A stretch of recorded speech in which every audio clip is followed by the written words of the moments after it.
Desde nuestra organización y en alianza con iniciativas como el programa Cobre Conecta, reafirmamos nuestro compromiso con el bienestar de la población. Estamos convencidos de que una ciudadanía bien informada está empoderada, capaz de actuar con criterio frente a los retos que enfrentamos. Les invito a participar activamente, a escuchar con apertura, a preguntar con curiosidad y sobre todo a llevarse de esta jornada no solo datos, sino también la inspiración de seguir construyendo una cultura de salud solidaria, crítica y resiliente.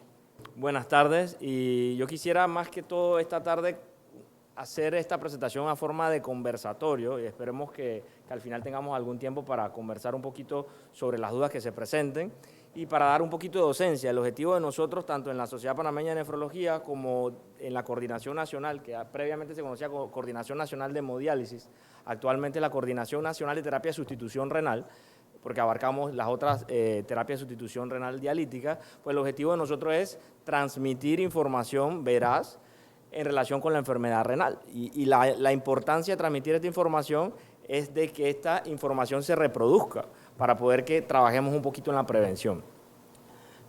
Con la primera diapositiva solamente les puedo decir que es difícil y el trabajo de nosotros es muy difícil, el trabajo del sistema de salud, tanto Caja de Seguro Social como MINSA, yo represento más al Seguro Social, es muy difícil porque la cantidad de pacientes que van entrando al sistema público para recibir una terapia de sustitución renal sobrepasa muchas veces nuestras capacidades y eso no es algo que yo tengo que explicarlo. Ustedes lo ven en las redes sociales, en las televisiones y muchas veces cuando nuestros pacientes se ven excedidos por las circunstancias, inclusive con los cierres de calles. Entonces, la idea de esto es llevar información para que tratemos de que las generaciones posteriores, probablemente mis hijos y mis nietos, ya reciban un panorama un poco diferente, ¿verdad?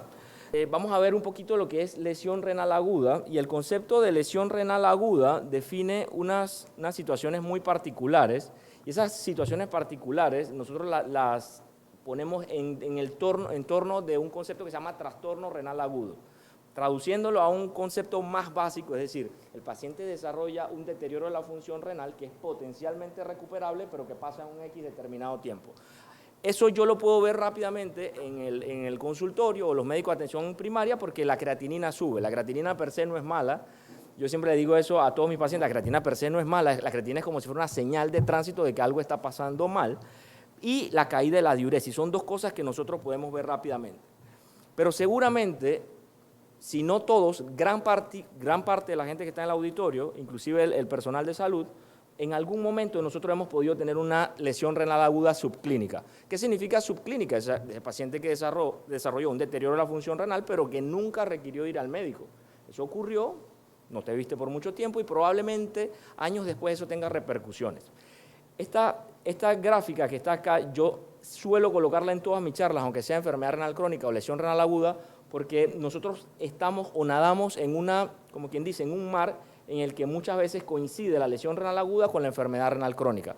Y el mejor ejemplo de esto, yo siempre le hago metáfora a mi paciente para que salgan claros, es Rocky. ¿Ustedes se acuerdan de Rocky, el boxeador? Bueno, exactamente lo mismo. Un paciente con lesión renal aguda, Rocky 1, pues recibe golpes en la cabeza, en Rocky 2 recibe golpes en la cabeza, pero ya en Rocky 4 y Rocky 5, él tenía una lesión neurológica, un deterioro crónico, un deterioro cognitivo crónico que desarrolló. En la lesión renal aguda pasa igual. Un paciente que desarrolla lesiones renales agudas a repetición empieza a perder células o nefronas del riñón y puede desarrollar cronicidad renal.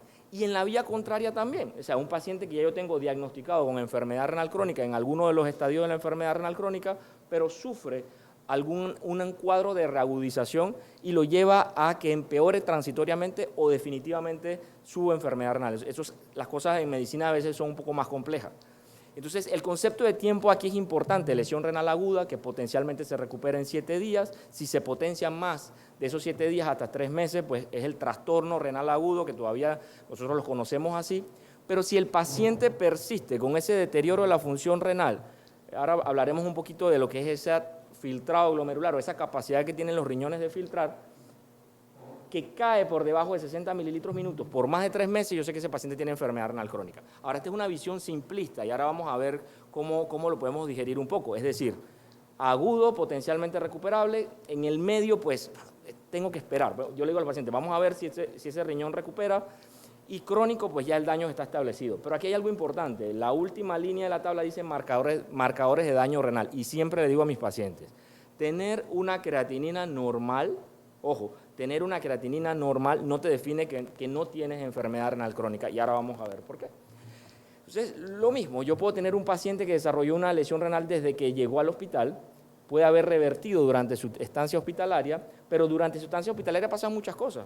Por ejemplo, imagínense una mujer que está embarazada, que desarrolló una lesión renal aguda, se complicó en el parto, recibió antibióticos. En ese lapso, el paciente puede recuperarse de la lesión renal aguda, empeorar de la lesión renal aguda, salir del hospital y estar totalmente normal en su casa y volver a desarrollar una lesión renal aguda. Todos esos escenarios pueden ocurrir.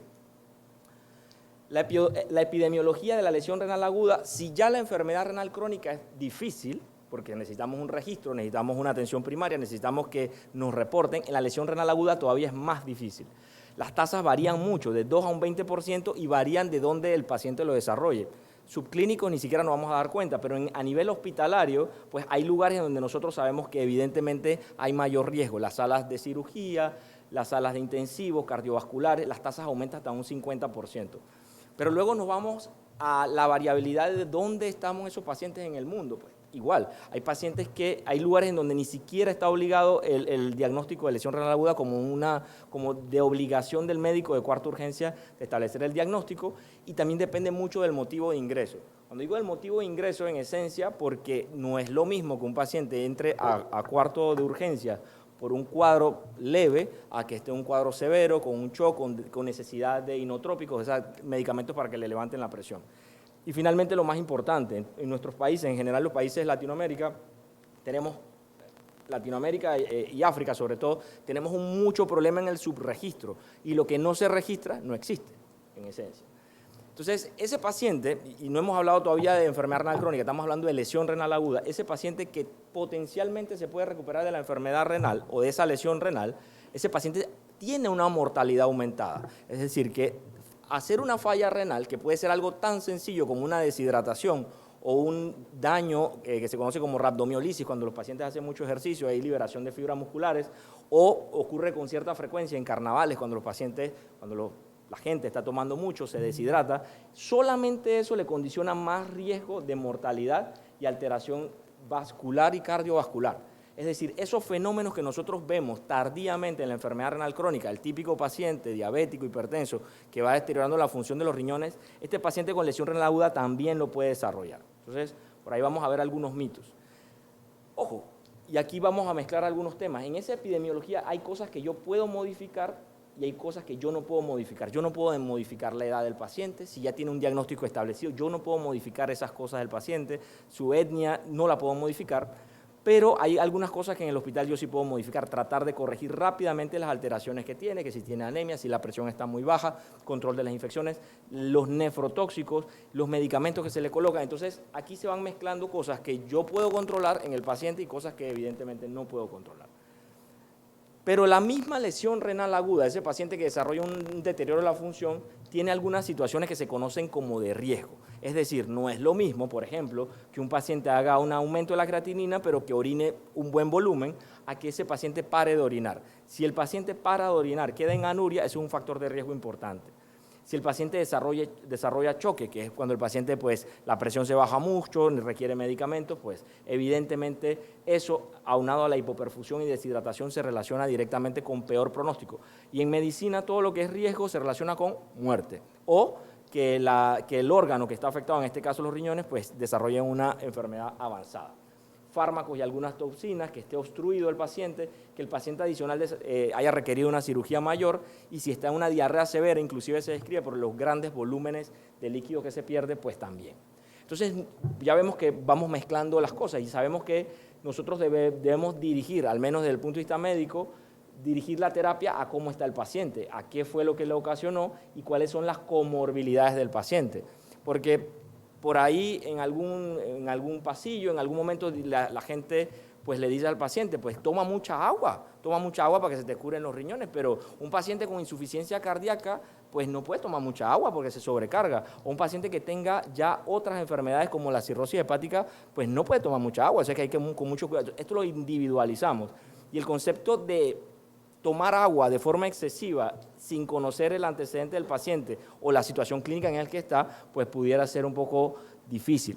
Y esta gráfica a mí me encanta, la publicó el doctor Ronco creo que en el 2019 me parece, y la he visto en diferentes congresos, y yo la tomé, yo me leí este artículo, sí, 2019, me encantó, porque este es el típico escenario que ocurre en el hospital. El paciente desarrolla lesión renal aguda y fácilmente pues pasa a alguno de nosotros, pasa a algún médico y dice, bueno, fue el medicamento, bueno, fue la infección, o fue la presión, o fue la deshidratación. Pero usualmente no ocurre eso, usualmente es un cúmulo de cosas. El paciente puede tener medicamentos, puede estar descompensado de la falla cardíaca, puede estar en shock, puede estar infectado, puede desarrollar una trombosis, y eso es lo que ocurre normalmente en los hospitales. Normalmente en los hospitales uno ingresa por algo, pero evidentemente por algo estás hospitalizado, y el tratamiento muchas veces no es inocuo. Entonces vamos a definir, ya pasamos de lesión renal aguda, ahora vamos a definir el concepto de enfermedad renal crónica, que ya más o menos lo esbocé previamente, que era un descenso de esa capacidad de los riñones que tienen de filtrar. Recuerden que nuestros riñones filtran toda nuestra sangre, todos los días, 24 horas al día, 7 días a la semana, que es lo que siempre le explico a mis pacientes de diálisis. ¿Por qué me hago diálisis 3 veces a la semana? Los riñones normalmente te funcionaban todos los días, 24 horas al día. Y esa tasa, cuando cae por debajo de 60, pues nosotros podemos decir que es uno de los factores que nosotros pues determinamos rápidamente que el paciente tiene enfermedad renal. Pero yo había mencionado previamente los datos de marcador de daño renal. Y un marcador de daño renal es la albuminuria, ese daño al endotelio sostenido, pues también me define enfermedad renal crónica sin duda. Entonces ya yo tengo dos factores que rápidamente un médico de atención primaria o un programa de atención primaria cuando evalúa un paciente, creatinina y proteinuria en el examen de orina puede decir si el paciente, si esto es persistente, más de 3 meses, pues el paciente tiene enfermedad renal crónica sin duda. Ojo, pero eso sería muy sencillo, pero hay otros marcadores de daño renal. Ya vimos la albuminuria, pero hay otras cosas como alteraciones en el sedimento urinario. No es normal que un paciente tenga sangre en la orina de forma persistente. No es normal que un paciente tenga sodio bajo, potasio bajo de forma persistente, aunque esto esté normal. Y no es normal que un paciente tenga alteraciones de estudios de imagen. Y evidentemente mencionaron que yo también hacía trasplante renal. El paciente que ya es trasplantado renal, aunque el paciente tenga una función renal normal, evidentemente ese paciente no está en una terapia de sustitución renal dialítica, ese paciente es un paciente enfermo renal o es considerado un paciente enfermo renal porque está en tratamiento. Eso se nos olvida muchas veces. Entonces, esta pregunta yo siempre se las hacía a mis estudiantes cuando daba clases, ya no doy clases, pero si es ¿cuál de estos pacientes tiene enfermedad renal crónica? Un paciente adulto mayor que tiene un crecimiento de la próstata, hipertensión, falla cardíaca y tiene creatinina alta, seguramente tiene enfermedad renal crónica. Pero vamos a ponerlo un poco más difícil. Una chica de 18 años con antecedente de litiasis. La litiasis o las piedras en los riñones hacen un cambio conformacional y esa litiasis proviene de una enfermedad que se llama cristaluria. Aquí ya a ella le colocaron 2 catéteres WJ. Aunque la función renal de ella sea normal, ella tiene enfermedad renal. Una mujer joven de 50 años, hipertensa, con antecedente de trasplante, no lo pienso más, enfermo renal. 35 años con antecedente de lupus, tiene la creatinina normal, pero tiene mucha proteinuria, tiene enfermedad renal crónica. 40 años con antecedente familiar de poliquistosis autosómica dominante, que es una enfermedad que nosotros vemos, hay pocos, es una enfermedad rara, pero ¿la creatinina es normal, doctor? No, pero ella tiene una enfermedad estructural que le define un daño estructural o un marcador de daño renal. Entonces vamos a situarnos en lo que estamos. ¿Cuál es nuestro gran problema? Tenemos una prevalencia que varía a nivel mundial entre un 10 a un 14%, pudiéramos decir que estamos casi en un 9.5 si lo hacemos una media, y eso lo traducimos nosotros a 850 millones de pacientes afectados en el mundo.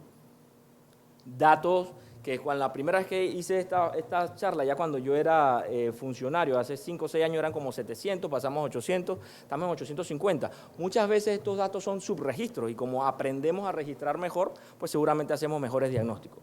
Lo preocupante es que en el 2019 se llegó un récord de 19 millones nuevos pacientes y que existe una tendencia al crecimiento de más 1.8%, y esto es relevante.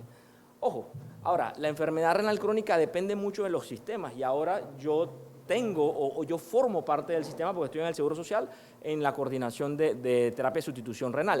¿Qué quiere decir eso? Que nosotros tenemos que hacer los reportes.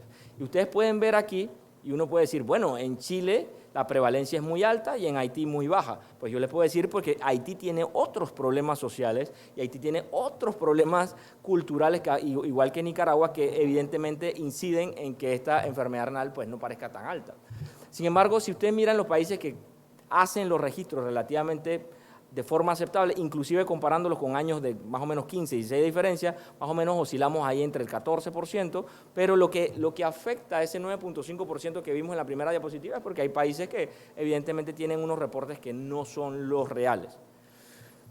No, la enfermedad renal crónica, por mucho tiempo, se pensó que era más frecuente en el hombre que en la mujer, y de hecho, pues yo siempre digo esto en mis charlas, sobre todo en las clases de los estudiantes. Aquí pues es un punto que nosotros, como quien dice, ganamos sobre los americanos. Los mexicanos fueron los primeros en un estudio que se llama ADMEX y el KIP México en identificar que habían más mujeres y sobre todo en ciertas regiones con enfermedad renal crónica, aunque fuera discreta la diferencia, pero había más. Y tenía lógica porque las mujeres tienen algunos factores de riesgo inherentes al embarazo y a los riesgos que se relacionan con esto. Entonces, en términos generales, la mayor parte del mundo se está reportando un repunte de las mujeres en la prevalencia de enfermedad renal crónica y muy relacionado también porque hemos hecho prácticamente un paralelismo en casi todos los trabajos que eran de riesgo. Entonces, si ya trabajan prácticamente igual que nosotros o más, y adicional tienen el factor gineco-obstétrico relacionado, pues es un factor que las lleva a una prevalencia más alta. La etnia, pues pudiera tener algo de relación, hay un tema socioeconómico, esto es en datos de Estados Unidos, pero vamos a ver qué pasa en nuestros países. En nuestros países pasan algunas cosas interesantes, por lo menos en Estados Unidos ya vimos que un 12%, pero vemos que hay algunos otros países que tienen las causas de enfermedad renal más tiradas hacia una etiología que sobre otra. Vamos a ver por qué. ¿Será porque diagnosticamos mejor diabetes? ¿Será porque diagnosticamos mejor hipertensión? ¿O será porque tenemos otros factores de riesgo relacionados con esto? Los dos países o los dos grandes grupos de países que mejor hacen los registros de enfermedad renal crónica en el mundo son Estados Unidos a través de un registro que se llama USRDS, y Australia y Nueva Zelanda con un registro que se llama ANSData. Entonces, muchos de los estudios que nosotros hacemos a nivel de Latinoamérica, pues tratamos de extrapolar lo que ellos tienen en registro para poder llegar a esto. Y muy característico, ustedes pueden ver que a nivel de Europa, Estados Unidos, pues empieza a aparecer los datos que ya los mexicanos nos habían apuntado en el 2008, que las mujeres tienen una mayor predisposición en enfermedad renal crónica, pero también se apuntaban a algunas cosas importantes como algunos grupos poblacionales específicos en más riesgo, como son los hispanos y como son las poblaciones afrodescendentes. Ahora, la etiología de la enfermedad renal crónica es un tema importante porque hay una variabilidad regional. No es lo mismo vivir en Panamá que vivir en Colón, que vivir en Soná, que vivir en Coclé. Ahora nosotros estamos tratando de hacer un levantamiento amplio de las etiologías de la enfermedad renal y podemos ver ciertas variables y hay un repunte de algunas etiologías de la enfermedad renal en algunas regiones del país y otras que tienen una mayor incidencia en otras regiones como en Coclé. Hay un dato de transición epidemiológica porque muchos países han cambiado, es decir, países que estaban en vías de desarrollo, estaban subdesarrollados, pero han logrado hacer la transición a un nivel de complejidad económica mejor. Y pues muchas veces tenemos pacientes que tienen una complejidad, es decir, un paciente puede ser diabético y puede tener otras etiologías, puede ser hipertenso y puede estar expuesto a otras cosas. Las estrategias relacionadas evidentemente con estos fenómenos epidemiológicos en la etiología es importante y hay algunos factores emergentes que tenemos que tomar en cuenta que lo vamos a mencionar pues, más adelante. Y aquí, sobre todo en la etiología de la enfermedad renal crónica, me voy a situar sobre todo aquí en América Latina, en América Central, vemos que hay un repunte de una enfermedad que se conoce como nefropatía mesoamericana o nefropatía de causa no tradicional. En esencia, esto ha sido un impacto significativo para nosotros y de hecho en las estadísticas a nosotros nos ha empezado a aparecer, porque tanto los especialistas han empezado a reportarlo, pues en lugares en donde típicamente teníamos diabetes y hipertensión, pues y ahora tenemos también ese reporte de ese diagnóstico que pues típicamente no es tan sencillo. Tenemos varios hotspots o puntos de calor en el mundo en donde hay características clínicas similares, por eso que el concepto de mesoamericano pues va a cambiar o mejor dicho, ya está cambiando. Y tenemos otros factores que son importantes. La progresión de la enfermedad renal crónica depende de un factor que todavía es inexorable, que es el tiempo. Es decir, si un paciente desarrolla enfermedad renal, pues en el tiempo él va a progresar, pero ese riñón va a progresar con la edad del paciente, pero a un ritmo que probablemente sea mayor que el que él tenía estipulado para su edad. Eso tenemos que tenerlo muy presente. Vemos que en Asia pues, hay algunas cosas importantes. Ellos reportan mucha glomerulonefritis, enfermedades glomerulares. De hecho, pues esto pudiera ser relacionado porque sobre todo en Asia se hace mucha biopsia de riñón y pues nosotros a veces tenemos un poco esa falencia. Y en África ellos están haciendo una transición epidemiológica de los factores de riesgo. O sea, eran países que se ubicaban muy en el subdesarrollo, pero y muy relacionados con infecciones, sobre todo en algunas regiones del África subsahariana, pero están haciendo una transición epidemiológica y en algunas regiones se están pareciendo mucho más a países desarrollados. Entonces, ¿qué es lo que causa enfermedad renal crónica en el mundo? A nivel mundial, diabetes, hipertensión y las enfermedades glomerulares son las principales causas. Hay algunas otras que ya he mencionado en la charla, como son la enfermedad poliquística renal, enfermedades autoinmunes como el lupus, que ya no es una enfermedad tan rara como hace 20, 30 años, la nefrotoxicidad por ciertos medicamentos y evidente el estrés térmico que a veces se relaciona con algunas otras enfermedades. Ahora, en Latinoamérica la cosa cambia un poco y hemos empezado a reportar no solamente diabetes y hipertensión, sino que ya en algunas latitudes la enfermedad renal crónica no tradicional se ubica inclusive en la segunda posición. Yo discrepo de colocarla rápidamente en una segunda posición, pero sí es cierto que en algunos focos regionales o en algunas regiones de ciertos países, pues tiene mayor predisposición que inclusive diabetes, le puedo decir. Hay factores específicos que se relacionan, por ejemplo, los pacientes que se exponen mucho a ese estrés térmico, que vamos a hablar un poquito de la fisiopatología más adelante, exposición a agroquímicos, acceso limitado a agua potable y condiciones laborales extremas.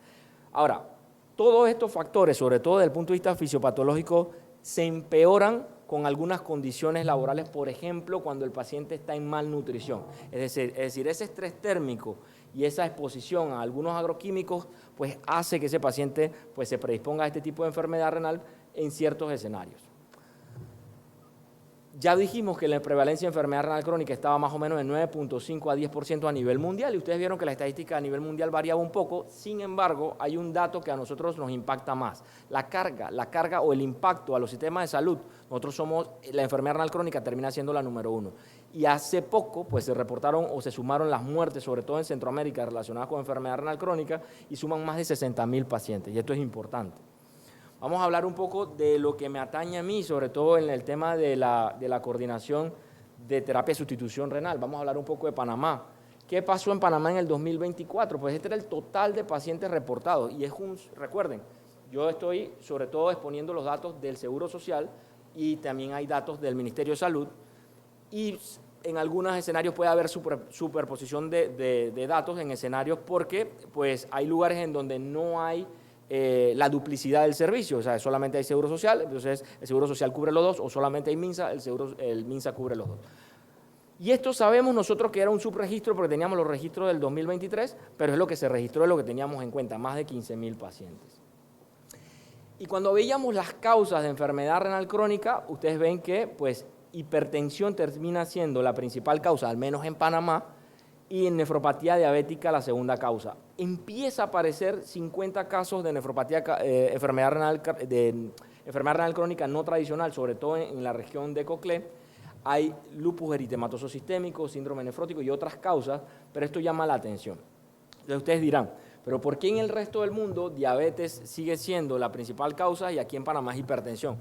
Probablemente uno de los factores que se relaciona con esto es el diagnóstico tardío de la diabetes. Diabetes 2, sobre todo cuando se diagnostica muy tarde, pues pareciera falsamente hacia los pacientes que requirieran menos medicamentos para controlar la diabetes o que se curaran falsamente de la diabetes porque la insulina que ellos producen, acuérdense que estos pacientes son resistentes a la insulina, pero ellos producen insulina, pues les es suficiente para no tener esas glicemias tan altas y cuando llegan a la consulta de nosotros, pues llegan con creatininas altas, con niveles de glucosa que están muchas veces un poco por encima de lo normal, pero muchas veces el primer diagnóstico que se le coloca con la enfermedad renal es hipertensión. Entonces aquí sabemos todos que hay un subregistro relacionado con esto.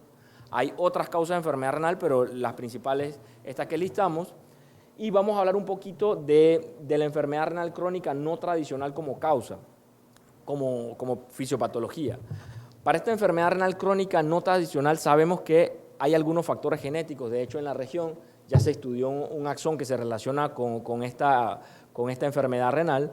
Hay factores ambientales importantes como es el estrés, evidentemente relacionado con el calor y con la baja hidratación de los pacientes y una baja alimentación, una pobre alimentación, pero si ustedes mezclan estos factores y ustedes se ponen en los zapatos de ese trabajador del campo, tiene un factor de riesgo seguramente genético, o muchos tienen un factor de riesgo genético, están expuestos a un calor muy alto y están trabajando jornadas laborales muy extenuantes.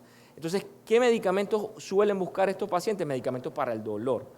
Todos los medicamentos para el dolor, sobre todo los típicos de venta libre, que no requieren una prescripción, pues también tienen alguna incidencia en esa enfermedad renal crónica.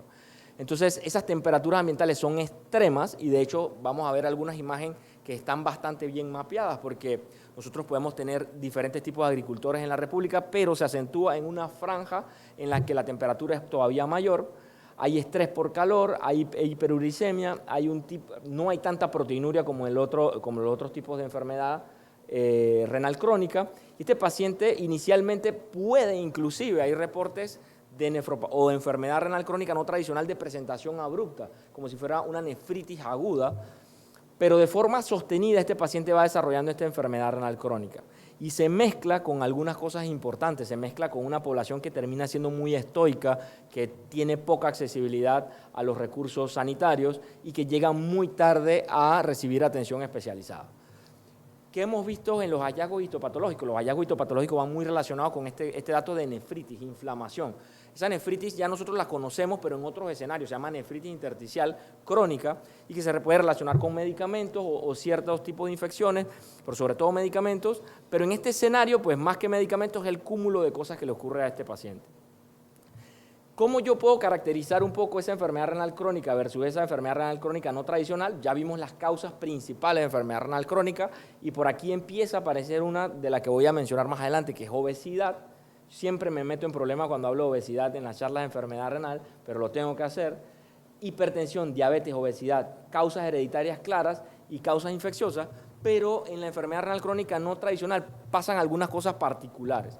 Usualmente el paciente no es diabético, no es obeso, causas hereditarias probablemente no tiene, y sí llega con hipertensión porque yo les dije al principio que la presión arterial en esencia se regula por la parte renal, por el riñón, así que aquí la parte de hipertensión muchas veces es consecuencia más que causa, como dice la canción. Si ustedes, no sé si atrás logran ver esta franja describe pues una zona en la que pues los pacientes se exponen más al calor y en donde han empezado a aparecer casos similares a esta nefropatía que se conocía anteriormente como nefropatía mesoamericana. Por eso es que ya el nombre de nefropatía mesoamericana queda en desuso y que viene eso desde el sur de México y se extiende hasta Panamá. De hecho, nosotros hemos recibido pacientes inclusive de más abajo que tienen algunas características, sobre todo a nivel privado, pacientes que tienen similares características. Pero si saltamos un poco y viajamos aquí a Egipto, pues se han reportado casos similares, en India también, y pues esto describe pues esta franja de temperatura en donde pues hay una mayor predisposición de los pacientes. Entonces lo mismo que habíamos visto hace un poco, pero ahora situado sobre todo en nuestra latitud, situándonos en el tema de nefropatía mesoamericana, por eso se conocía así, desde el sur de México hasta acá, y si se fijan, iban más relacionados con estas zonas en donde tenemos mayor exposición al calor relacionado con el trabajo de los pacientes, estos agricultores, y vamos a ver un poquito de esto. Vamos a ver nuestro mapa agrícola a la derecha y si ustedes tienen algo de imaginación, así como todos cuando estábamos niños, y superponen esta imagen con esta, ustedes ven estos colores, sobre todo en rojo, los colores en rojo y naranja son donde la temperatura es más alta. Y ustedes pueden ver rápidamente en dónde se ubica en nuestra franja de hotspot o de temperatura alta, que se relaciona mucho con nuestra mapa agrícola de la República. Ojo. Una cosa importante es que hemos empezado a recibir pacientes, sobre todo en la capital, con datos de nefropatía de causa no tradicional, porque muchos de esos pacientes están migrando. Ya no es igual que antes, que el paciente se quedaba en la región, pues muchos migran a Chorrera, otros migran a la capital, otros migran a otras provincias, Y entonces, cuando le damos la trazabilidad, pues nos damos cuenta que estuvo trabajando 10, 15 años en la agricultura o pues menos. De igual forma, otra cosa importante es la parte social. Pues muchas veces esta enfermedad, ahora cuando veamos los factores que se relaciona sobre todo con el hombre. Pero cuando uno va al campo, se da cuenta que pues muchos de estos hombres van con sus damas o sus mujeres al campo o con los niños. Entonces ya no es tan extraño ver niños o mujeres con enfermedad de causa no tradicional. Sigue siendo el hombre la principal causa, pero no es excluyente, sino es que el factor de riesgo es el que principalmente se expone. Y aquí lo vemos, enfermedad renal crónica no tradicional, sobre todo en esta encuesta nacional de enfermedad renal del INEC. En el 2019, pues por mucho, pues los varones fue lo que se situaban como enfermedad renal crónica no tradicional, que cumplían estos criterios que hemos descrito previamente, ¿no? Ahora, esas características que relacionan esa enfermedad renal crónica no tradicional nos llevan o nos apuntan a unos factores de riesgo. El factor de riesgo ocupacional, la agricultura, y empiezan a aparecer algunos datos importantes, porque no solamente el agricultor que labra la tierra se relaciona, sino que aparecían en nuestros datos sobre todo gente que decía que era conductor. Y ese conductor evidentemente estaba expuesto a la misma temperatura, porque son conductores pero de equipo pesado, transportistas, y empiezan a aparecer en la estadística y estamos buscando la forma, junto con el Ministerio de Salud, buscar la forma de esto agruparlo, porque son factores de riesgo ocupacional. Recolectores de sal, minería y algunas fábricas. Características del paciente con enfermedad renal crónica y en relación con la no tradicional. Como les decía previamente, yo puedo tener un paciente que tiene un ultrasonido normal, yo siempre le digo a mi paciente, es como si fuera una foto del momento, un ultrasonido totalmente normal, pero si tiene los otros marcadores de enfermedad renal alteradas, como son la creatinina, el sedimento urinario, el paciente puede tener enfermedad renal. Una cosa característica que vemos de forma repetitiva en el paciente con enfermedad renal crónica no tradicional es que cuando llegan, pues llegan ya a un estadio muy avanzado. Normalmente nosotros en los ultrasonidos tenemos que ver la diferencia entre la corteza y la médula del riñón y diferenciarlo, para simplificar la cosa, para el que no sea radiólogo, diferenciar los diferentes órganos en el ultrasonido. En el paciente con enfermedad renal crónica no tradicional, pues se ve un aumento en esa ecogenicidad que se pierde. Prácticamente a veces es muy difícil inclusive encontrar los riñones. Y habíamos hablado previamente de la histología, de la parte de la biopsia, y ustedes lo que ven en este paciente con enfermedad renal crónica no tradicional es como si estuviera todo quemado en la biopsia, muy inflamado, y aquí pusimos de ejemplo tanto un paciente con enfermedad renal crónica por cualquier causa y un paciente con diabetes, en la que las presentaciones pueden ser pues muy diversas. Ahora, en algún momento se planteó, bueno, pero no todos los pacientes con enfermedad renal crónica no tradicional o no todos los pacientes que están expuestos pues llegan a avanzar a esos grados de enfermedad renal avanzada que requieren diálisis, y se comenzó a plantear a quienes les iba peor. Recuerden que esto era en etapas más tempranas, ya hay inclusive algunos estudios genéticos que sabemos que hay alguna predisposición y todavía estamos, como quien dice, terminando de afinar ese grupo poblacional desde el punto de vista genético.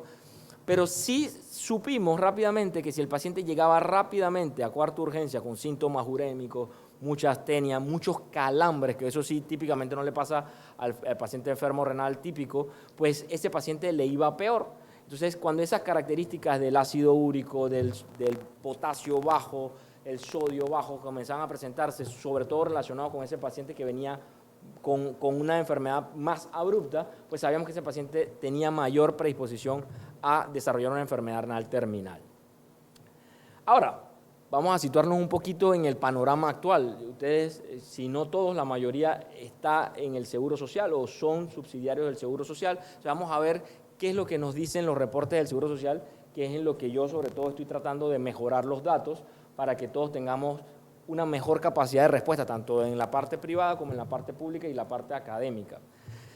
En el Seguro Social, para febrero del 2025, yo actualicé esto, las últimas eran del 2024, vamos a ver el 2025, la mayor parte de los pacientes que están en diálisis aquí en Panamá son hombres.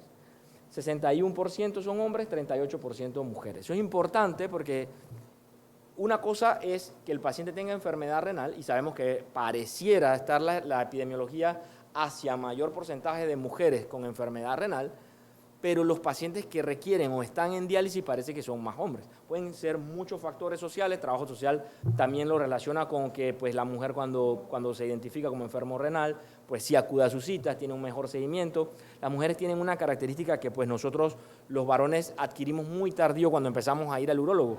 Usualmente las mujeres desde muy temprana tienen su ginecólogo y si el ginecólogo ve mal algo, pues evidentemente la refiere. O sea que pues probablemente esa intervención temprana desde el punto de vista de atención primaria incide directamente de que el paciente no llegue a diálisis. Estamos haciendo un análisis, ¿no?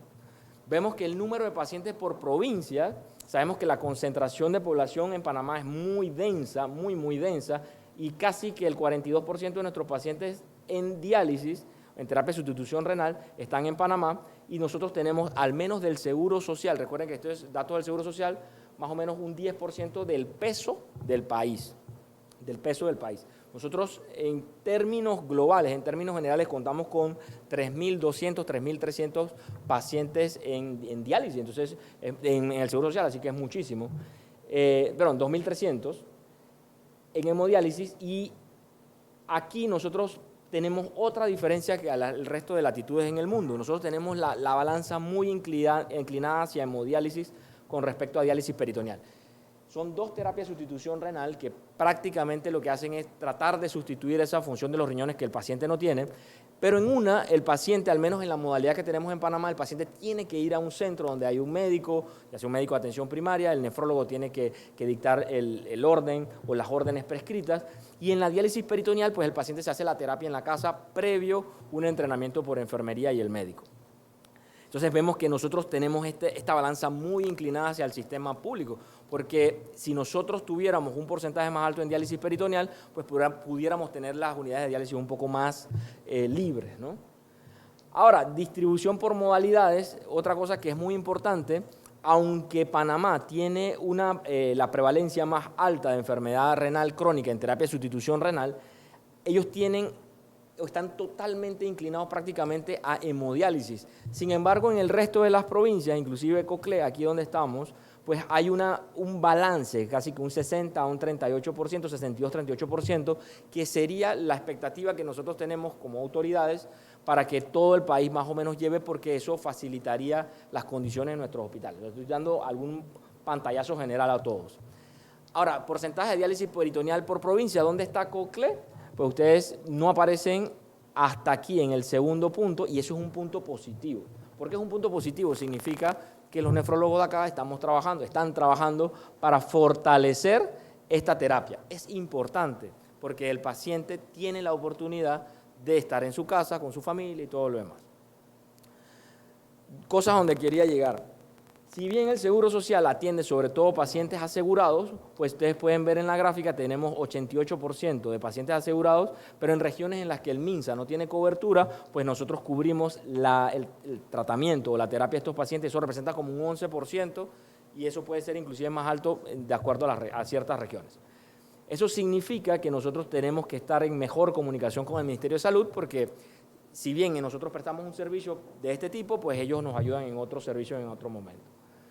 Y el porcentaje de pacientes no asegurados, pues es casi 17% aquí en Coclé, así que aunque haya un servicio de terapia de sustitución renal en la región, pues todavía hay un porcentaje de pacientes que se atienden en las instalaciones del Seguro Social. Una cosa importante, que es un tema de discusión que muchas veces he tenido con los pacientes, y la pregunta es, ¿por qué? ¿Por qué hay más pacientes en diálisis? ¿Por qué hay más diagnósticos? La población está empeorando. Hay varias cosas que están ocurriendo al mismo tiempo, pero una cosa importante que ocurre es que estos son los pacientes en hemodiálisis en el país.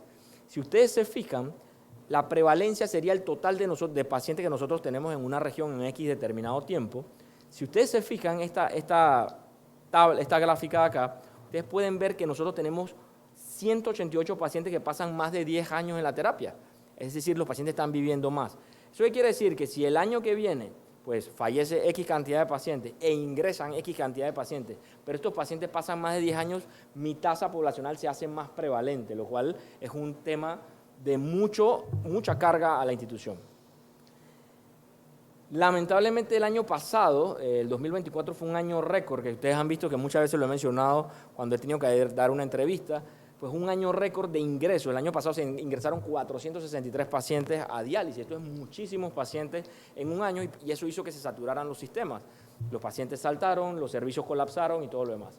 Y hay pacientes que están entre 5 a 10 años. Imagínense eso. O sea, un paciente que tenemos 500 pacientes entre 5 a 10 años, 188 pacientes pasando los 10 años, y cuando vemos la otra gráfica de la distribución de edad, es que ya vemos pacientes que tienen más de 80 años, 86 pacientes más de 80 años que están en diálisis, y hay un grueso paciente que pues muchos estamos, o consideramos entre los 60 y los 80 años una época en la que el paciente debería estar por jubilarse o en los últimos años de su vida, pero ahora hay casi 1000 pacientes aquí haciendo la terapia de sustitución renal. Ahora, se pone interesante la charla, por si se están durmiendo. Dice, número de pacientes según ocupación en hemodiálisis. Y ustedes miran que aquí nos aparecen muchas ocupaciones no registradas. Y eso es un problema, pues muchas veces el paciente llega grave, pues no lo registra el familiar, o pues no sabe definir o no se sabe definir a qué se dedica, y ese es un número importante. Sin embargo, si nosotros uniéramos estos datos, agricultor, pues ayudante general muchas veces, conductor, muchos de estos conductores son conductores de equipo pesado y operador de equipo pesado. Sumaríamos estos 42 con estos 68, con estos 94 y tendríamos un grupo poblacional importante que están en riesgo. Eso es una cosa que tenemos que tomar en cuenta. Actualmente estamos en un proceso de lucha, bueno, en general, pues los que están discutiendo con el tema de las leyes, y aquí me llama la atención que hay un porcentaje alto de estudiantes y docentes. Esto es importante porque se espera que esta población, tanto el estudiante, pues si es un estudiante ya sea de nivel primario o universitario, pues haya tenido hace poco acceso a la salud, y el docente pues es un paciente que en teoría está recibiendo el seguro social, que puede ir a atenderse y que pues trataríamos de definirlo un poco mejor. Amas y amos de casa, pues es el número más importante. Son el paciente, y esto es muy, muy importante para nosotros desde el punto de vista de trabajo social. Cuando nosotros vemos ese concepto de ama de casa, no es solamente la dama que decidió no salir a trabajar por X razón o el señor que decidió no ir a trabajar. Es que pues muchas veces estas terapias de sustitución renal hacen que el paciente no pueda trabajar porque el horario que se le establece al paciente es en la madrugada, 3 veces a la semana, o la condición clínica no lo permite. Entonces eso hace que ese porcentaje de amas y amos de casa aumente muchísimo. Ahora, el año pasado, esta gráfica me interesa que la vean a detenimiento. En el Seguro Social tuvimos muchas defunciones, pero muchísimos ingresos. Pero llama la atención sobre todo los pacientes que fallecen sin terapia de sustitución renal. Nosotros en medicina eso lo sabíamos, pero siempre me gusta traer ese dato.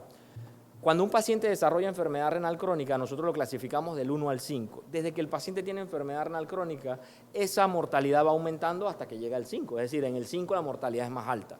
Y esto lo refleja claramente. Estos son pacientes que tienen enfermedad renal crónica, pero que no precisan diálisis, pero que fallecieron. Fallecieron porque de por sí tanto la condición que los llevó a enfermedad renal crónica como la misma enfermedad renal crónica les condiciona mayor riesgo. Entonces, enfermedad renal crónica se relaciona con más mortalidad. ¿Estamos bien hasta ahí? Ya vamos a entrar en la parte de prevención. Dicen, prevención en salud, ¿qué podemos hacer? Hay muchas cosas que se nos ocurren a nosotros y pues muchas veces las ideas surgen y no todas las ideas son adecuadamente orientadas, pero vamos a ver qué cosas podemos hacer.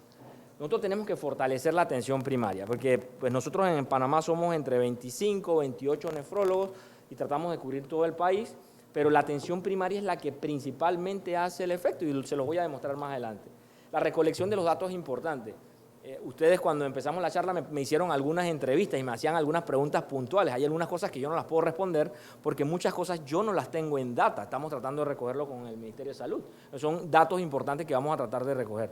Necesitamos romper con los mitos. Así como el mito del agua, necesito romper con los otros mitos. Tengo la creatinina normal, pero nací con un solo riñón, yo no sufro de nada. Sufro de enfermedad renal crónica. Tengo obesidad severa, pero tengo creatinina normal, no sufro de nada. No es cierto, tienes un factor de riesgo importante. La intervención temprana vamos a tener que hacerla, evidentemente. La educación, eso que estamos haciendo aquí, pues más allá de la comida, de conversar y estar en lo menos, pues transmitir esta información y preocuparnos cuando ya tengamos a alguien en nuestra familia. Estadísticamente, todos en nuestra familia seguramente tenemos a alguien, al menos con enfermedad renal crónica o factor de riesgo relacionado. Y finalmente, los datos más polémicos, revisar los factores de riesgo. No todo es lo mismo. Vamos a ver rápidamente esto. Para mí, el rol del médico de atención primaria es lo principal. ¿Por qué? Porque cuando el paciente hace la referencia a una institución especializada, al nefrólogo, al internista, pues este ya lo vio alguien. Y este alguien que lo vio tiene que identificar rápidamente si ese paciente tiene un riesgo, ya sea por los laboratorios, por la condición clínica en que llega o inclusive por la parte socioeconómica. Minimizar la progresión. Lo que haga este médico en la atención primaria o lo que haga el sistema en la atención primaria define rápidamente lo que puede hacer esa progresión. O sea, si yo puedo frenar un poco eso. Yo siempre le digo a los estudiantes, a los internos que pasan por el consultorio, la principal labor del nefrólogo no es prescribir diálisis, es tratar de frenar la progresión del montón de pacientes que nosotros tenemos. Si 2.800 en el Seguro Social les suena un número alto, multiplíquenlo por 10, que son los pacientes que nosotros recibimos en la consulta, aunque sea un estadio temprano de la enfermedad renal. Esta persona que está en la atención primaria tiene que prescribir con buen juicio, o sea, que ese médico que ustedes tienen en las empresas, ese médico que ustedes siguen o que van de primera intención a verlo porque tienen una afección, inclusive que no sea relacionada con los riñones, tiene que prescribir con buen juicio para no afectar esto y promover el autocuidado en reducir el riesgo cardiovascular. Porque nosotros en la vida caminamos, o mejor dicho, empezamos a caminar y a medida que vamos caminando esos factores de riesgo cambian. Esta es una gráfica hermosa. Cuando uno está muy joven, pues muchos de esos factores de riesgo se relacionan con lo que te pasa en la juventud, que si tuviste accidentes, inmunizaciones, vacunas, infecciones, pero va cambiando el tiempo y pues ya pierden la virginidad las damas, pues se presentan los otros factores de riesgo infeccioso, infecciones urinarias recurrentes, los embarazos, y empiezan a aparecer otras cosas cuando ya nos volvemos adultos o cuando el paciente se vuelve frágil y ya cuando entramos en unas edades más avanzadas o inclusive cuando estamos como octogenarios. Y esta fue una de las preguntas, uno de los estudios que yo hice cuando estaba en la residencia, si estos octogenarios con enfermedad renal crónica los teníamos que ver los nefrólogos. Es una pregunta que nos hicimos en Madrid porque pues había un grupo grande de pacientes que iban a la atención y teníamos esa duda si ese paciente con 1.2 de creatinina teníamos que seguir viéndolo en la consulta. Y esas fueron dudas que fueron surgiendo. Pero en esencia, a lo largo de nuestra vida, nosotros nos vamos a exponer a diferentes factores. Y esos factores de riesgo los tiene que identificar rápidamente la atención primaria. Por eso existen algunos protocolos bien establecidos. Ese médico o ese sistema de atención primaria tiene que definir, ¿el paciente tiene o no tiene enfermedad renal crónica? Yo les dije ya cómo se hace el diagnóstico. Esto fue agudo, fue crónico, lo veo nuevamente, o le vi algo alterado y ese paciente no lo veo en 6 meses. Eso no puede ocurrir.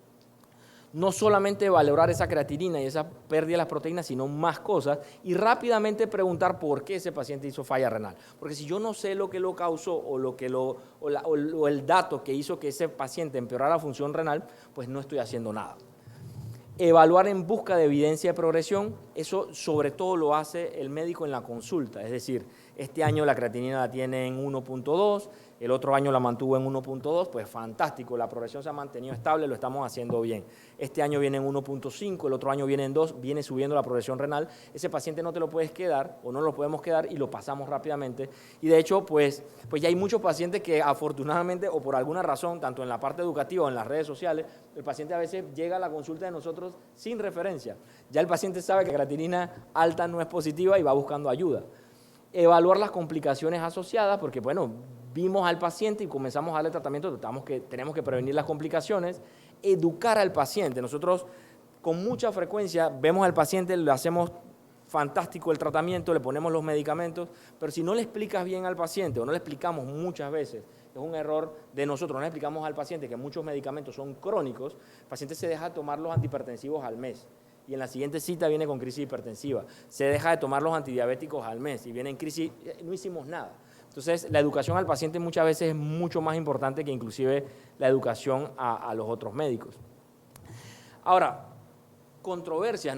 Los datos, nosotros tenemos un registro que nosotros tenemos que mejorar. Esos registros que tenemos que mejorar es, pues, las cosas que ustedes vieron, a qué se dedica el paciente, cuándo vino el paciente, por qué vino el paciente, inclusive algo tan sencillo como el certificado de función, de qué falleció el paciente, inclusive ese dato de qué tantos mueren los pacientes en relación con enfermedad renal, a veces tenemos problemas nosotros a nivel del sistema de vigilancia epidemiológica. El egreso hospitalario es importante y nosotros tenemos que trabajar mucho con los hospitales, con los médicos que nos asisten en los hospitales, porque pues no es que nosotros vemos a todos los pacientes del país, pero el impacto de esto va a repercutir en lo que vamos a hablar más adelante, en qué decisiones se van a tomar desde el punto de vista de salud. Y ahora estamos tratando de mejorar los datos en la coordinación de hemodiálisis y en el programa BigMore. Entonces vamos a definir algunos mitos que son muy típicos y tratar de que, pues, por motivos de que ustedes son muchos y yo soy uno, yo me traje algunas preguntas que seguramente ustedes siempre tienen. Dice, ¿la enfermedad renal crónica solo ocurre cuando el riñón deja de funcionar completamente? No. Básicamente, si el paciente presenta un deterioro de la función de los riñones, tanto de forma estructural como que ese descenso de la tasa de filtración glomerular caiga, ese paciente tiene enfermedad renal. La diferencia es que uno puede tener un estadio temprano y uno puede tener un estadio tardío. Uno puede estar en su casa y el otro puede estar requiriendo diálisis. Y ese era el concepto, nuevamente, de la progresión. Yo siempre les digo a mis pacientes, y en la consulta, le hago esta gráfica en una receta, porque uno nace, si ustedes creen en Dios, nosotros nacemos con un porcentaje o una tasa de filtración glomerular que supera el 100. Es como si tuviéramos una reserva renal funcional, de hecho así lo describen la gente en fisiopatología. O sea, tenemos una reserva, o sea, nos dieron un poquito más. Y eso hace que si nosotros subiéramos un curso clínico normal a través de nuestra vida, de que somos un hermoso bebé hasta que somos un hermoso anciano, y vamos cambiando en el tiempo, pues nosotros fallecemos con los riñones funcionantes. Eso es lo que le pasa a una persona que no sufre enfermedad renal. Nace, tus riñones vienen decayendo, la función de los riñones, porque así es como el pelo, las canas, las arrugas, todo decae, pero tienes lo suficiente para no requerir diálisis. Lo que ocurre es que si el paciente desarrolla una enfermedad renal, eso cae, y cae en un momento en el que probablemente es funcional, 30, 40, 50 años, y ese es el paciente que requiere diálisis. Entonces, la progresión de la enfermedad renal es lo más importante. Entonces, ¿qué determina que un paciente progrese? Los factores. Si el paciente tiene hipertensión no controlada, azúcar no controlada, proteína en la sangre no controlada, acidosis, aquí me vuelvo a meter en el otro aspecto de conflicto, obesidad, el ácido úrico, los estilos de vida sedentarios. Todo eso se relaciona con factores de riesgo que son rápidamente identificables. Y muchas veces no te sirve, sí sirve, pero no es suficiente con corregir un factor. Tienes que corregirlos todos para que eso impacte directamente en tu función renal. Y muchas veces los pacientes, sobre todo los adultos mayores, se sienten felices cuando la creatinina, hacemos las modificaciones, bajan de peso. Doctor, me bajó la creatinina, esto es lo máximo. Yo no soy lo máximo. El que hizo realmente, que tomó la decisión, fue el paciente con los familiares. Entonces, esa importancia de la intervención temprana en nuestro sistema de salud, tanto preocuparnos, y aquí otra vez me aculpa a prácticamente todos los varones, usualmente cuando yo evalúo a un paciente que tiene enfermedad renal crónica, hombre, ha pasado más de 20, 25 años sin atenderse. Es lo más típico. De la última vez que yo fui al médico, tengo 40, fue cuando mi mamá me llevó, o cuando eran jóvenes, adolescentes. La diferencia con el hombre y la mujer es que la mujer sí va a los controles ginecológicos. Y el hombre después de los 40 empieza a verse en los controles ginecológicos. El hombre entre los, vamos a ponerlo un poquito menos estrecho, entre los 20, 25 y los 40, si no es por accidente, trauma u otro factor, pues no van. Entonces, tenemos que diferenciar rápidamente el manejo. Hay muchos tratamientos disponibles. Si el paciente tiene todo lo que hablamos se tiene que intervenir. Cambiar el estilo de vida del paciente es importante. Yo tengo que identificar a ese paciente de forma temprana y tengo que tratarlo de forma oportuna y educarlo rápidamente. El siguiente mito, esa pregunta me la pasaron ustedes, dice, ¿solo personas con síntomas evidentes tienen enfermedad renal? Pues no, eso tampoco es cierto. En los estadios tempranos de la enfermedad renal, y de hecho muchas veces muchos pacientes, como esa palabra a mí me gusta, estoicos, en la región, sobre todo los pacientes agricultores, los indígenas, pues muchas veces tienen la creatinina en 12, 15 y llegan al cuarto de urgencia por debilidad, por la anemia y por la anemia renal. Pero la mayor parte de los pacientes no presenta síntomas en los estadios tempranos de la enfermedad renal. Recuerden que estamos hablando de enfermedad renal en general, hay algunas presentaciones que pues son más abruptas, pero en general pues no presentan síntomas.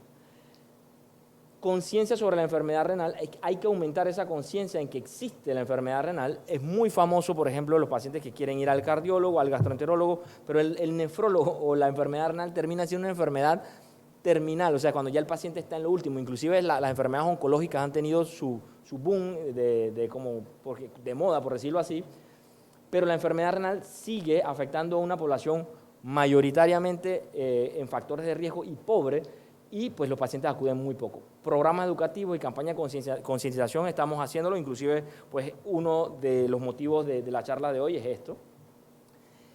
Dice, la enfermedad renal crónica tiene pocas causas conocidas, y aquí nos metemos un poquito en terreno escabroso. Cuando yo veo las diferentes causas de enfermedad renal crónica, yo tengo que identificar cuáles son las más comunes, es decir, cuál es el sospechoso usual, como dice la película. Hay algunos factores de riesgo bien rápidamente identificados: diabetes, hipertensión, enfermedades cardiovasculares. Si nosotros controláramos estas tres, controláramos un gran porcentaje de la población, y eso es importante. Ojo, yo tengo que detectar y yo tengo que tratar de manejarlo efectivamente. Tengo que mejorar esa diabetes, mejorar esa hipertensión, mejorar esa falla cardíaca, mejorar esos factores de riesgo que se relacionan y prevenir esas complicaciones de mi paciente. Y si ustedes ven aquí esta gráfica, rápidamente incorpora la dieta, la presión, el seguimiento médico, pues son cosas que son relativamente sencillas y que pareciera fácilmente aplicables, pero en la realidad son las más difíciles de aceptar. Dice, el daño renal ocurre de forma repentina, y este es un puede que sí, puede que no. La mayor parte de las veces la progresión de la enfermedad es lenta y silenciosa. Digo, la mayor parte de las veces, porque como bien les dije previamente, inclusive en nefropatía de causa no tradicional, como es una inflamación del intersticio renal, pues el paciente en algunos escenarios puede tener una presentación aguda. Las enfermedades inmunes, las enfermedades glomerulares, pues pueden presentar un cuadro agudo. Entonces, si el paciente tiene un cambio en su orina, si el paciente tiene un cambio en sus laboratorios, en el médico de atención primaria, él debe referirlo rápidamente, porque es cierto que hay algunos pacientes que puedan requerir la atención médica rápida porque puede estar pasando algo que sea de manejo inmediato. Aquí vamos a hablar de algunas cosas importantes, factores asociados a la incidencia y la prevalencia. Entonces, porque eso me lo preguntan mucho los pacientes. No sé si aquí hay algún paciente con enfermedad renal, pero esto es una duda de las asociaciones de pacientes con mucha frecuencia. ¿Por qué hay más pacientes con enfermedad renal crónica? Y yo les digo, bueno, en general los factores como diabetes, hipertensión y obesidad, y de hecho este en particular ha tenido como quien dice, un realce. Hipertensión y diabetes eran ampliamente conocidos y muchas veces obesidad quedaba sesgado como un tema de ganancia de peso, de adipocito, de masa, pero no era conocido específicamente como un causante de enfermedad renal. De hecho, ya tiene nombre y eso se llama enfermedad renal de la obesidad y de hecho también hay una obesidad relacionada con la diabetes. Hay muchos factores que se relacionan con esa progresión de la enfermedad renal, pero yo siempre le explico a mis pacientes es que pues el cuerpo o el tamaño del paciente o la superficie corporal fue diseñada para X filtro, para X cantidad de filtración del glomérulo. Estos tres factores, diabetes, hipertensión y obesidad, hacen que el paciente hiperfiltre. Hiperfiltre significaría como que el paciente estuviera trabajando más, que los riñones estuvieran trabajando de forma sostenida. Y si se recuerdan esa gráfica que vimos previamente, que les dije, si ustedes creen en Dios, nosotros nacemos con una filtración glomerular más de 100 y tenemos como una reserva funcional, pero si tenemos diabetes, hipertensión u obesidad, ese filtrado está trabajando más, haciendo que haga eso que se llama hiperfiltración y perdiendo función de los riñones normal. Entonces estos tres factores, sobre todo en los datos de registro latinoamericano de diálisis y trasplante, son ampliamente reconocidos como factores de riesgo relacionados con la enfermedad renal. Obesidad y riñón tienen una estrecha relación y afortunadamente se ha salido el tema de considerar la obesidad como si no fuera una enfermedad. Ya es considerada una enfermedad y ya es considerada una pandemia. Y es importante que si tienen algún paciente o son algún paciente o tienen algún problema relacionado con la obesidad, acudan al médico, porque esto no es solamente un tema estético, no es solamente un tema de diabetes, no es solamente un tema cultural, es un tema renal, es un tema cardiovascular, es un tema de aumento de la mortalidad importante. Y pues ya no estamos en los años 40, 50 en donde no había alternativas, pues no es solamente las alternativas en la intervención temprana, como describimos previamente, también hay intervención farmacológica. Entonces, lo que hay que tratar de prevenir que un paciente que probablemente, si no era ni diabético y no era hipertenso y solamente es obeso, desarrolla enfermedad renal crónica solamente por obesidad, es muy triste. Y eso está bastante bien descrito, y yo sé que a lo mejor estamos contra el tiempo o estamos bien, no sé, me hagan la seña por ahí, pero obesidad, hace poco estrenó una película que se llama Destino Final. Obesidad es como si fuera destino final. La obesidad o ese aumento del adipocito se relaciona con factores proinflamatorios que aumentan esa activación de un sistema que se llama renina, angiotensina, aldosterona, que hace que el paciente tenga mayor hipertensión. O sea que solamente con el tener mayor adipocito. Pero ese paciente que desarrolla obesidad también desarrolla hipertensión por otros mecanismos, por un mecanismo vascular, un mecanismo hemodinámico, tiende a retener más sodio, ¿va? Segundo mecanismo para dañar el riñón. Y finalmente, ese paciente hace resistencia a la insulina. Si hace resistencia a la insulina, hace una cosa que ahora los americanos la han puesto como diabesity, que es una mezcla entre diabetes y obesidad, y el paciente empieza a perder proteínas por la orina y tiene algunos otros factores que son muy típicos de la diabetes. De hecho, pues hay muchos datos descritos en pacientes que eran prediabéticos y diabéticos, y después de una intervención en donde se trata la obesidad, pues dejan de ser diabéticos. Este es el típico diabético que no iba a ser diabético, sino que desarrolla la diabetes por la resistencia a la insulina de la obesidad. Entonces, como el destino final, pues por diferentes vías el paciente va dañando el riñón. Entonces, la obesidad es una enfermedad. Ahora, la enfermedad renal crónica afecta a todos por igual. Aunque estos sean gemelos, a lo largo de la vida, pues un paciente puede tener factores de exposición diferentes. Y eso significa que pues, las poblaciones no son tan iguales como nosotros pensamos, y hay que tratar de identificarlas rápidamente.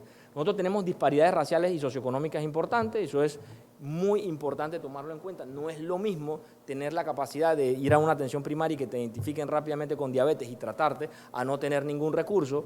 No es lo mismo tener predisposición para una enfermedad genética renal a no tenerla. O sea que esa incidencia se ve reflejada rápidamente por esas disparidades. El acceso a la atención médica es importante y los resultados en salud, sobre todo en las diferencias en el acceso y la atención, son importantes. Entonces, no podemos verlo todo igual. ¿Los pacientes pueden tener factores genéticos? Sí, hay algunas enfermedades genéticas que están bastante bien caracterizadas, que se relacionan con predisposición. Hay algunas que son más típicas que otras, pero inclusive en nefropatía de causa no tradicional se están estudiando otras causas que predispongan a esos grupos poblacionales a desarrollar esta enfermedad más que otros grupos poblacionales, porque evidentemente pudiera tener ese nicho. El impacto ambiental, la contaminación, los estilos de vida también, ya lo vimos previamente. El consumo o la exposición a altas temperaturas y el consumo muy malo o inadecuado de alimentación, pues condiciona a un paciente malnutrido a un factor de riesgo, y eso pues tiene que ver mucho con el factor de trabajo o la exposición donde se encuentra el paciente. Interacción con otros factores, pues no es lo mismo tener este factor genético y adicional pues desarrollar diabetes y adicional trabajar en el campo, y tenemos esos factores. Tenemos pacientes que son diabéticos y trabajan en el campo, tenemos pacientes que inclusive en particular pues van a la unidad de diálisis a colocarse la insulina porque ni siquiera tienen nevera para guardar las ampollas. Ahora, minería y enfermedad renal crónica. Cuando nosotros hablamos de minería, nosotros tratamos siempre de definir, más que etiología, al momento, factores que se relacionen con la predisposición. Así como vimos los otros factores de riesgo, esto pudiera ser un factor de riesgo asociado. Hay algunos factores de riesgo que están bastante bien identificados, evidentemente, y no solamente en la minería, sino en otros tipos de industrias y en otros tipos de exposiciones. Por ejemplo, el plomo, pues el paciente puede desarrollar una nefropatía tubulointersticial crónica. La enfermedad tubulointersticial crónica pudiera parecerse un poco a la nefropatía de causa no tradicional, y aquí nuevamente poblaciones vulnerables. La afección principal tubular. Nosotros hemos visto pacientes, sobre todo en otras latitudes, que desarrollan las pérdidas de las proteínas en orina, pero desarrollan sobre todo alteraciones en el sedimento urinario, y muchas veces la tasa de filtración glomerular se mantiene estable por mucho tiempo.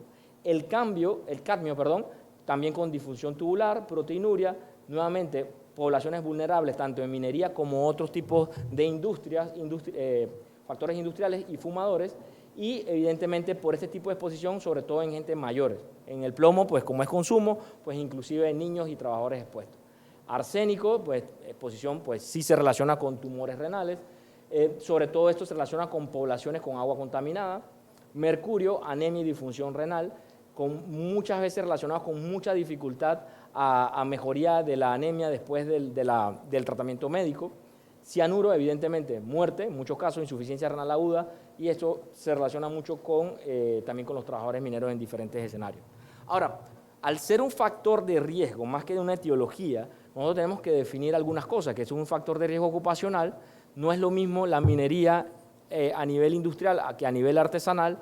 También hay algunos otros factores que se relacionan, como son, ya vimos que el paciente con enfermedad renal crónica no tradicional muchas veces hace la agricultura de forma artesanal, local y otras veces a nivel empresarial, pero muchas veces esa agricultura se hace en lugares anexos a lugares donde se está haciendo minería y evidentemente esto afecta tanto el problema agrícola como directamente al trabajador, porque ese es el trabajador que está expuesto a las exposiciones previas de temperatura y todo lo demás. Metalurgia y fundición, trabajo en condiciones de calor extremo.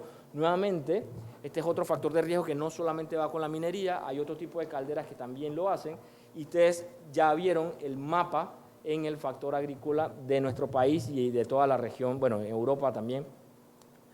Los factores ambientales, contaminaciones por fuentes hídricas. Si hay contaminaciones desde la minería a las fuentes hídricas, evidentemente no solamente afectaría a nuestra población que está laborando directamente en la mina, sino también a las poblaciones anexas.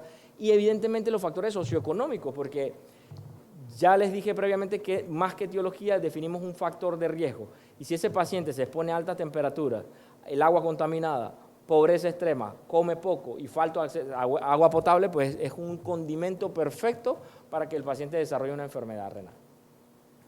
Ahora, ¿cuáles son las tendencias temporales por región? Nosotros en Centroamérica hemos visto un crecimiento importante de la enfermedad renal y ese crecimiento importante de la enfermedad renal se debe a varios factores. Un factor se debe específicamente a lo que estamos haciendo aquí, estamos haciendo más diagnóstico que no se hacía antes. O sea, estamos haciendo más diagnóstico, pero también estamos identificando pacientes que antes no se identificaban, los pacientes con enfermedad renal crónica no tradicional, epidémicas y relacionadas con el cambio climático. Ya hay algunos reportes de lugares en donde no se habían reportado pacientes con enfermedad renal crónica no tradicional, pero con el cambio climático o con el cambio en las temperaturas en ciertas zonas se ha relacionado con esto. La región andina, sobre todo Perú, ha presentado cambios importantes en la mortalidad renal y ellos sí lo reportan, sobre todo desde 1920 a 1995, luego tuvieron otro repunte después del 2001, a la expansión minera y la urbanización, porque pues muchas veces estas minas quedaban muy anexos y se mantenían muy anexos a estas regiones o estas poblaciones. México, nuevamente, un aumento importante, incremento constante. Ellos también describen que hay ciertas zonas en las que pues, está mezclada, nuevamente, factor de riesgo, la agricultura y una minería intensiva, muchas veces de forma artesanal.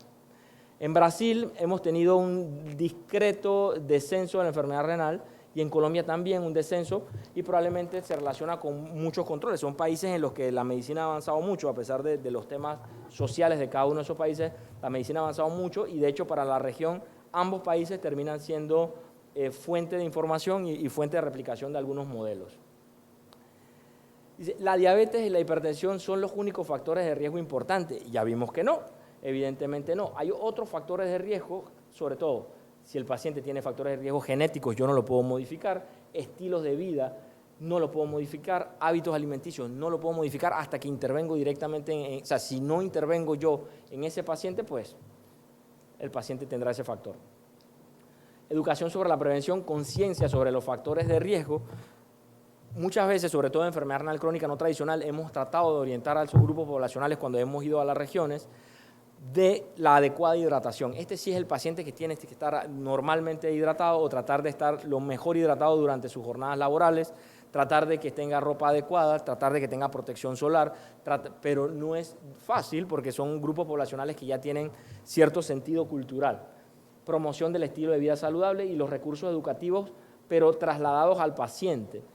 Muchas veces veíamos como una complicación el tema nutricional y cuando hemos ido a las salas de diálisis, pues muchas veces los mismos pacientes producían algunos de los alimentos que otros pacientes consumían y los que la política que se ha establecido pues intercambio. O sea, muchas veces tenían recursos, pero estaban mal asignados, en esencia.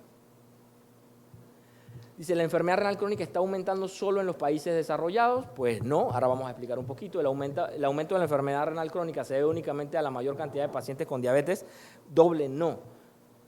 La prevalencia en países desarrollados, pues evidentemente hay un advenimiento de un envejecimiento poblacional, que ya ustedes lo vieron sobre todo en los datos del Seguro Social. Tenemos más pacientes en diálisis con más edad, o sea, los pacientes están viviendo más. Eso traduce varias cosas, traduce en que probablemente las diálisis o las terapias de sustitución renal se han adaptado a las nuevas tecnologías, los pacientes están recibiendo mejores diálisis pero eso incide directamente en que hay un envejecimiento poblacional entre esos pacientes. Entonces, se vive más, aumenta la prevalencia de enfermedad renal, aumenta los pacientes en terapia de sustitución renal con cierta edad, y los criterios de ingreso a diálisis, pues ya prácticamente hemos excluido el tema de edad. Antes había un límite para la edad, pues muchas veces nuestros pacientes llegan en muy buenas condiciones, inclusive mejor que pacientes jóvenes. Sobrevida mayor de pacientes de enfermedad renal crónica en diferentes latitudes. Cuando se empezó a llevar un poco los registros de cómo morían o qué tanto morían los pacientes en diálisis, casi que moría 1 cada 2 pacientes. Era muchísima la mortalidad, 50-60%. Pero eso ha ido cambiando en el transcurso del tiempo. Ustedes pueden ver que nosotros tenemos más o menos un 10 a un 15%. Yo lo calculé para nivel del Seguro Social y estamos como en un 13-12% para el 2024, lo que nos pone a nosotros en unos rangos de poblaciones o países en vías de desarrollo, países desarrollados. Eso quiere decir que nuestros pacientes en diálisis viven bastante, a pesar de todas las complicaciones que tienen. Ya estoy terminando para que empecemos con las preguntas y los debates, pero voy con algunos mensajes finales. Nosotros tenemos que recordar que nosotros somos un país que muchas veces nos describen, muchas veces es más importante la percepción que tienen los otros de nosotros que la que tenemos nosotros mismos. De hecho, creo que hay un viejo adagio que dice que nosotros terminamos siendo lo que las otras personas piensan que nosotros somos. Y eso es importante porque a pesar de que nosotros en nuestro país tengamos alguna concepción de lo que es Panamá, a nosotros regionalmente ya nos consideran, al menos desde el punto de vista económico, como un país en desarrollo o país desarrollado. Eso es importante porque si bien en esos países desarrollados en la región, Estados Unidos, Europa, diabetes y hipertensión son el norte principal, nosotros nos comportamos desde el punto de vista económico en muchos aspectos como país desarrollado, pero desde el punto de vista clínico no podemos eliminar los factores de país en vía de desarrollo, o sea que tenemos una dualidad en esa parte. Entonces esos factores tenemos que tomarlos en cuenta. Esas exposiciones ocupacionales como la nefropatía mesoamericana en trabajadores agrícolas no la podemos abandonar aunque tengamos ese motete de país desarrollado. Factores ambientales como la exposición a metales pesados y agroquímicos son algo que nos debe potenciar a mejorar como país, es decir, llegar a niveles de seguimiento y de estudios estrictos para que esto se minimice lo más posible. El menor acceso a los servicios de salud tiene que limitarse, o sea, el paciente debe acceder a los servicios de salud tan pronto sea necesario desde el punto de la atención primaria, ya sea con MINSA o Caja de Seguro Social o si en algún momento nos fusionamos, y factores específicos regionales como nefropatías endémicas tienen que describirse. Si nosotros identificamos una región en la que haya una mayor incidencia de cierto tipo de enfermedad, pues tenemos que reportarla rápidamente para tomar medidas.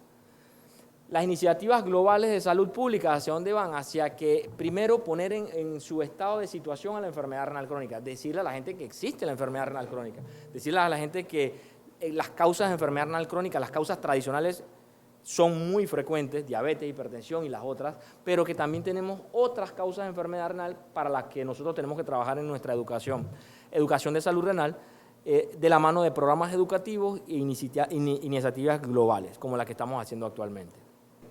Hablaba de los factores agroquímicos, o lo mencionó el factor agroquímico, lo vi por ahí escrito en algún lado. Siempre se ha dicho que la provincia de Coclé, específicamente áreas como el Coco, Antón, el Roble en Aguadulce, están muy expuestas a la fumigación de los cañaverales, de los arrozales,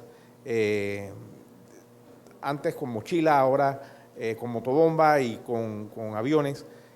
¿Hay algún estudio que pueda determinar incidencia directa de fumigación de agroquímicos en causar esas enfermedades?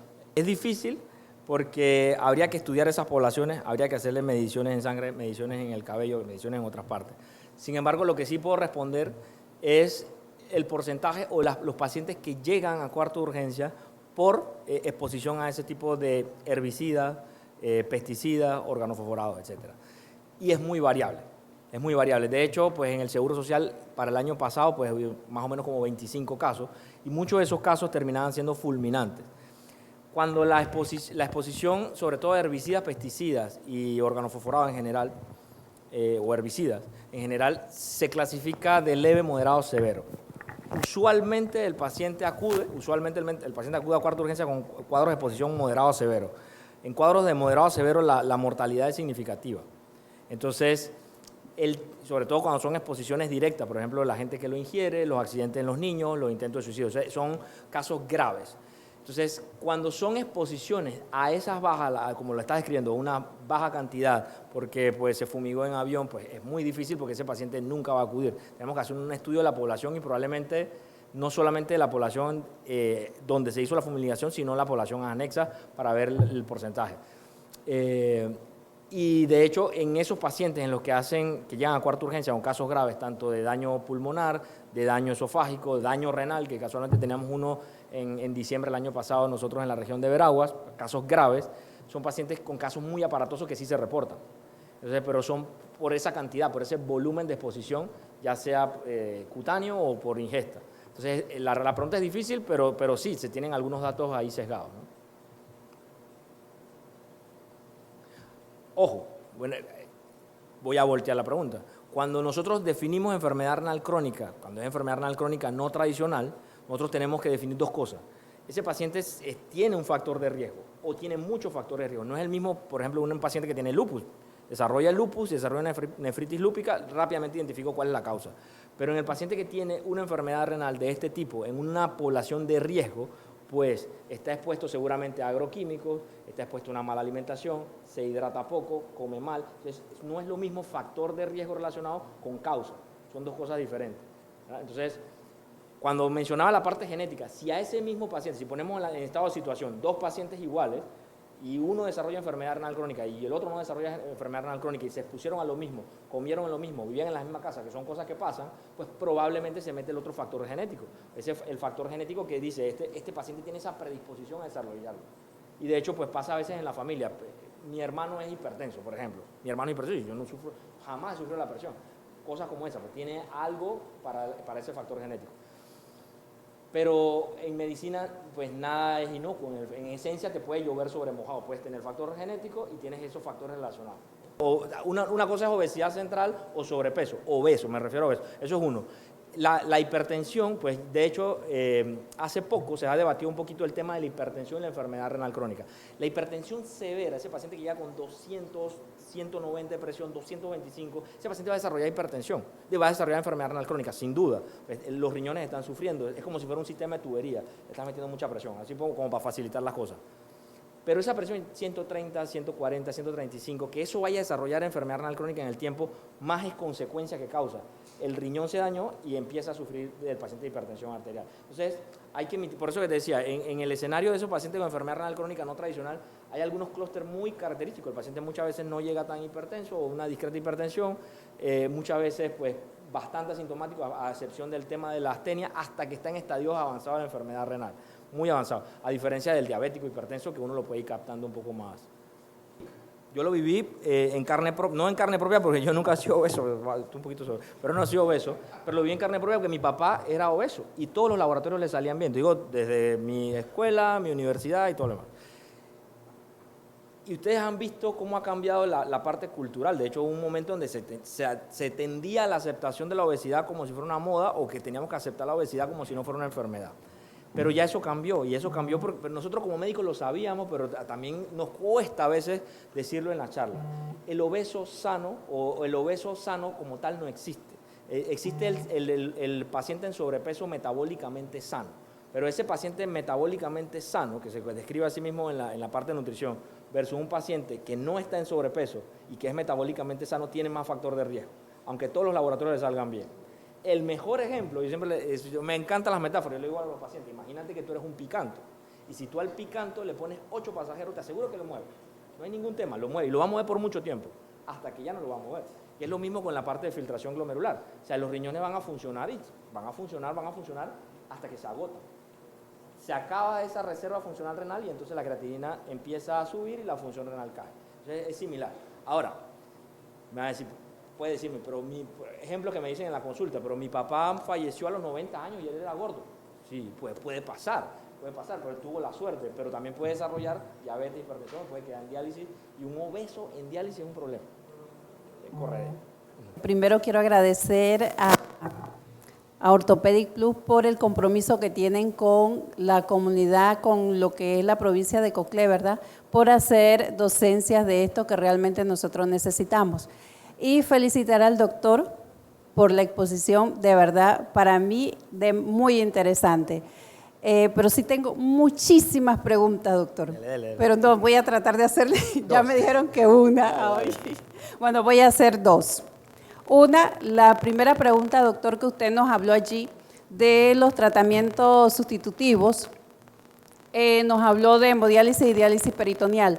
Doctor, considero que en esto nosotros debemos de trabajar en lo que son las clínicas de prediálisis, porque si una vez que usted deriva de atención primaria, se deriva el paciente en su tasa de filtraciones en el estadio 3 y se comienza a trabajar en una clínica de prediálisis, al paciente se le va encaminando a lo que es diálisis peritoneal, entonces considero que de repente el paciente se encamina allá, pero no esperar a que el paciente llegue a su estadio 5 y que de súbito tenga que entrar. Y entonces, muchas veces la opción es hemodiálisis. Y una vez que el paciente está en hemodiálisis, difícilmente lo podemos pasar a diálisis peritoneal, ¿verdad?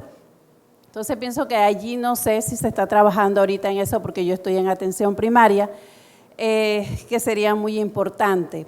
La otra pregunta, doctor, es de atención primaria, trabajar más en lo que es atención primaria, darle más énfasis a eso. Usted nos habló de todas las enfermedades crónicas, es verdad, en atención primaria debemos de controlar las enfermedades crónicas, hacer como más docencia con los médicos. No solo usted, yo sé que usted no es pediatra, pero sí también dónde está la parte de los niños. En una simple infección de vías urinarias recurrentes, podemos llegar a un daño renal a futuro. Entonces, solamente ¿qué hacemos en atención primaria? Damos tratamiento 1 y 1000 veces y no evaluamos a ese niño. Entonces, esas dos preguntas, doctor, porque las otras son muchísimas. Gracias. La primera cosa que yo le planteé a las autoridades de la Caja de Seguro Social cuando tomé el cargo de la coordinación, yo les dije que no tenía sentido el nombre de la coordinación porque decía Coordinación Nacional de Hemodiálisis. Y tú eres Coordinador Nacional de Hemodiálisis, te designes hemodiálisis. Entonces, la coordinación cambió de nombre, es Coordinación Nacional de Terapia de Sustitución Renal y Enfermedad Crónica en los Riñones. Entonces, ya puedo trabajar con atención primaria. Entonces, en el organigrama, nosotros, las clínicas de salud renal tuvieron, y sobre todo el doctor Cuero hizo mucho por las clínicas de salud renal en el interior, tuvieron mucha fuerza y ayudaron por mucho tiempo. Sin embargo, tenemos que cambiar un poquito la estructura para modernizarlo. Es decir, nosotros lo que estamos buscando es que el equipo que ya está formado de atención primaria se termine de formar. El mejor ejemplo es las enfermeras en inmunización. Si hay un programa exitoso en el país, es inmunización. Dice, hay que vacunar de tal cosa, se vacuna. Hay que actualizar, se actualiza. Entonces, la enfermedad renal o la parte de clínica de salud renal, nosotros estamos tratando de modificar ese modelo a que haya un médico de atención primaria con una enfermera. Evidentemente, lo ideal sería una enfermera que en muchos escenarios no podrá ser una enfermera de renal o especialista en nefrología porque la necesitamos en las otras áreas, pero una enfermera que tenga cierto tipo de capacitación porque esa misma es más fácil que le explique al paciente cuando tiene que hacer la transición o hacer las adaptaciones. Esa es la primera pregunta. Entonces, evidentemente sí, evidentemente en eso estamos trabajando. Y en la parte la otra pregunta era sobre... Bueno, en esencia las dos preguntas las contesté en una. En esencia estamos buscando eso, que existan esas clínicas en las que el nefrólogo no tenga que estar todos los días, pues si está todo protocolizado, pues nosotros podemos ayudarlo cuando el paciente lo necesita, ¿no? Claro. Buenas tardes, doctor. Muy buena su exposición. Yo soy médico general de atención primaria. Entonces, mi duda, doctor, sería la siguiente. Por lo menos lo que va de este año, el 2025, he recibido bastantes pacientes con hematuria microscópica. Algo que me llama la atención, sí vuelvo a repetir el examen para que me lo traigan, pero para nosotros es difícil mandar una referencia aquí, porque hay que mandar la medicina interna, luego lo manda el nefro. Pero pasan muchos meses que mi paciente queda en el aire. Entonces, un ejemplo, algo más conciso que yo pudiera, después de la hematuria yo vengo, mando el ultrasonido renal, no me sale nada. Pero ya tengo la hematuria, como usted me acaba de decir, que ya es una... Con eso yo puedo enfatizar que ya tiene enfermedad renal crónica. ¿Qué otra cosa yo puedo buscar o qué otro medio puedo hacer? Porque de aquí que lo vea medicina interna pasen 6, 8 meses para verlo, a menos que el paciente se vaya por privada. Y donde yo trabajo, en mi área de trabajo, los pacientes son de escasos recursos, es bien difícil. La pregunta es excelente, una muy buena pregunta. las tres preguntas han sido muy buenas. Hematuria persistente y recurrente se tiene que investigar. Pero desde el punto de vista de atención primaria, una de las cosas que yo les recomiendo es tratar de orientar al paciente en la toma de la muestra, porque a veces hay factores que pueden ser un error en la toma de la muestra. Que ese paciente no haya tenido relaciones sexuales 2 días antes, que no haya estado con la menstruación si es dama, averiguar si tiene antecedentes de crecimiento prostático. Usualmente yo hago esas preguntas de si es fumador o no es fumador, cáncer de vejiga también, aunque en Panamá el porcentaje es alto. Lo que hiciste con el ultrasonido fantástico, porque si tú identificas con el ultrasonido, identificas una causa de hematuria macroscópica, pues rápidamente puedes tener, por ejemplo, una masa, un quiste que esté muy grande, algo que te puede identificar, que te oriente más rápido a... El ultrasonido es un estudio de fácil acceso a diferencia de una tomografía. Cuando el paciente tiene sintomatología de cálculos renales, ese paciente yo sí opino, o sea, que tiene sobre todo cólico renal, yo opino que lo remitan a urgencia, porque es la única forma en que rápidamente le hagan una tomografía. El ultrasonido renal no es un estudio de elección para cálculos, entonces te quedas corto. Entonces ahí vamos como descartando. Entonces, si el paciente tiene hematuria, depende de qué tanta hematuria. Si el paciente tiene hematuria y tiene glóbulos blancos altos en orina, sospecha de infecciones de orina, entonces busca urocultivo y otras cosas. Pero si el paciente tiene hematuria y es una hematuria pues, alta, 10, 15 eritrocitos o más eritrocitos, pues si tienes algún internista que te pueda referir rápidamente o un nefrólogo, sería porque este es un paciente que desde el punto de vista, como le decía hace un momento, desde el punto de vista de la obesidad, este es otro factor de riesgo. Si tiene hematuria, puede tener nefritis. Y muchas veces la hematuria precede el descenso de la función renal. O sea, que tienes ese paciente que está sangrando y tiene esa función renal que viene cayendo. Entonces, tú no sabes en qué momento ese paciente va a quedar peor. Entonces, ahora, hay muchos pacientes que pueden desarrollar hematuria por otras cosas. Hay hematurias familiares, hay clústeres familiares también, hematuria familiares benignas, que antes le decían hematuria familiar benigna, que se relaciona con algunas coagulagenopatías. Le hacemos la biopsia y no sale nada, pero tenemos que tratar de llegar al diagnóstico. Parte de lo que nosotros hacemos día a día como medicina interna en el Hospital Aquilino Tejera es manejar todo tipo de pacientes con todo tipo de patologías. No cabe duda que los pacientes con enfermedad renal crónica son un grupo de pacientes que han venido en aumento con los últimos años y sí hemos identificado algunos factores que tanto la enfermedad renal crónica de causas tradicionales o factores de riesgo tradicionales como diabetes, hipertensión, son muchos. Lo que también vemos que se da con mucha frecuencia es este trabajador agrícola, algún trabajador de la construcción que va a una jornada normal y al estar expuesto a las altas temperaturas inicia con síntomas bastante comunes como calambres, debilidad muscular, y muchas veces lo que encontramos cuando va al cuarto de urgencia, que se le hace la batería de exámenes, es algún desequilibrio electrolítico. Esta es una historia que se va repitiendo en estos trabajadores por años, que consultan, reconsultan cada cierta cantidad de tiempo hasta que en algún momento empiezan a tener una disminución de la tasa de filtración glomerular, y son pacientes que en algún momento en la historia, cuando hacemos el seguimiento en el tiempo, llega a empezar a presentar una enfermedad renal crónica establecida como tal, y en algún momento muchos quedan en una terapia de sustitución renal. Esto es algo que identificamos con mucha frecuencia cuando vemos en retrospectiva, por ejemplo, este tipo de pacientes. Usualmente, ¿qué son? Trabajadores jóvenes, muchas veces agrícolas, que trabajan en actividades agrícolas, trabajadores de la construcción. En este punto, la parte social es algo muy importante, porque como yo le voy a decir a un trabajador de la construcción, que es el único sustento de una familia de 5, deja tu trabajo, no quiero que estés tomando tanto sol, quiero que cambies tu estilo de vida. Entonces es una parte que a veces nos dificulta un poco el manejo de estos pacientes y es como dijo el doctor, inevitablemente sabemos que tiene una enfermedad renal crónica que va a ir progresando, pero el trabajo de nosotros es tratar de que la progresión no sea tan rápida. Entonces esta parte sí está en nosotros tratar desde atención primaria identificar todos los factores de riesgo que podamos para que la progresión no sea tan rápida y que, bueno, retrasar la entrada, si en algún momento lo va a hacer, a una terapia de sustitución renal. Un punto que a mí siempre me llama la atención con los diabéticos y que siempre se lo recuerdo a los internos, es con los diabéticos pasa un fenómeno que la creatinina en sus estadios iniciales de la nefropatía diabética empieza a disminuir. Y es porque en los estadios iniciales la nefropatía tiende a hiperfiltrar.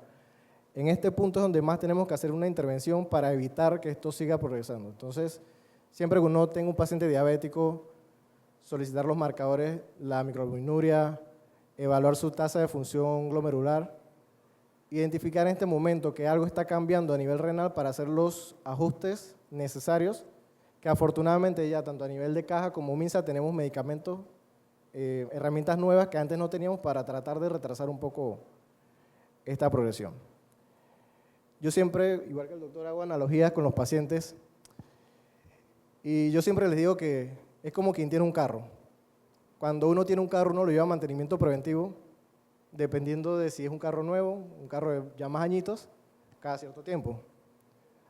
Para evitar que este carro siempre trabaje bien y evitar que en un momento se dañe, porque cuando se daña el carro, la reparación sale más costosa. Nosotros, si yo le pregunto a todos en el auditorio aquí cuántos han hecho exámenes generales este año, probablemente menos de la mitad se han hecho exámenes o un chequeo regular este año, incluyéndome. Entonces yo creo que nosotros debemos, así como hacemos con el carro que tenemos, un mea culpa, como dice el doctor, y tratar de empezar por nosotros mismos la prevención. Identificar factores de riesgo cardiovascular es importante en los pacientes del día a día de atención primaria. Una anécdota que me pasó en un turno, me llaman de cuarta urgencia y me dicen, doctor, le voy a presentar una mordedura de perro. Y yo pregunto, ¿por qué me van a presentar una mordedura de perro? No, que el paciente lo mordió un perro y le encontraron creatinina en 19. Entonces, el paciente por una mordedura de perro, alguien lo vio pálido, le hizo exámenes, encontró una hemoglobina en 3, él estaba asintomático, pero un paciente que quedó en ese momento en una terapia de sustitución renal. Un paciente que obviamente no tenía seguimiento de rutina, pero el perro le salvó la vida probablemente.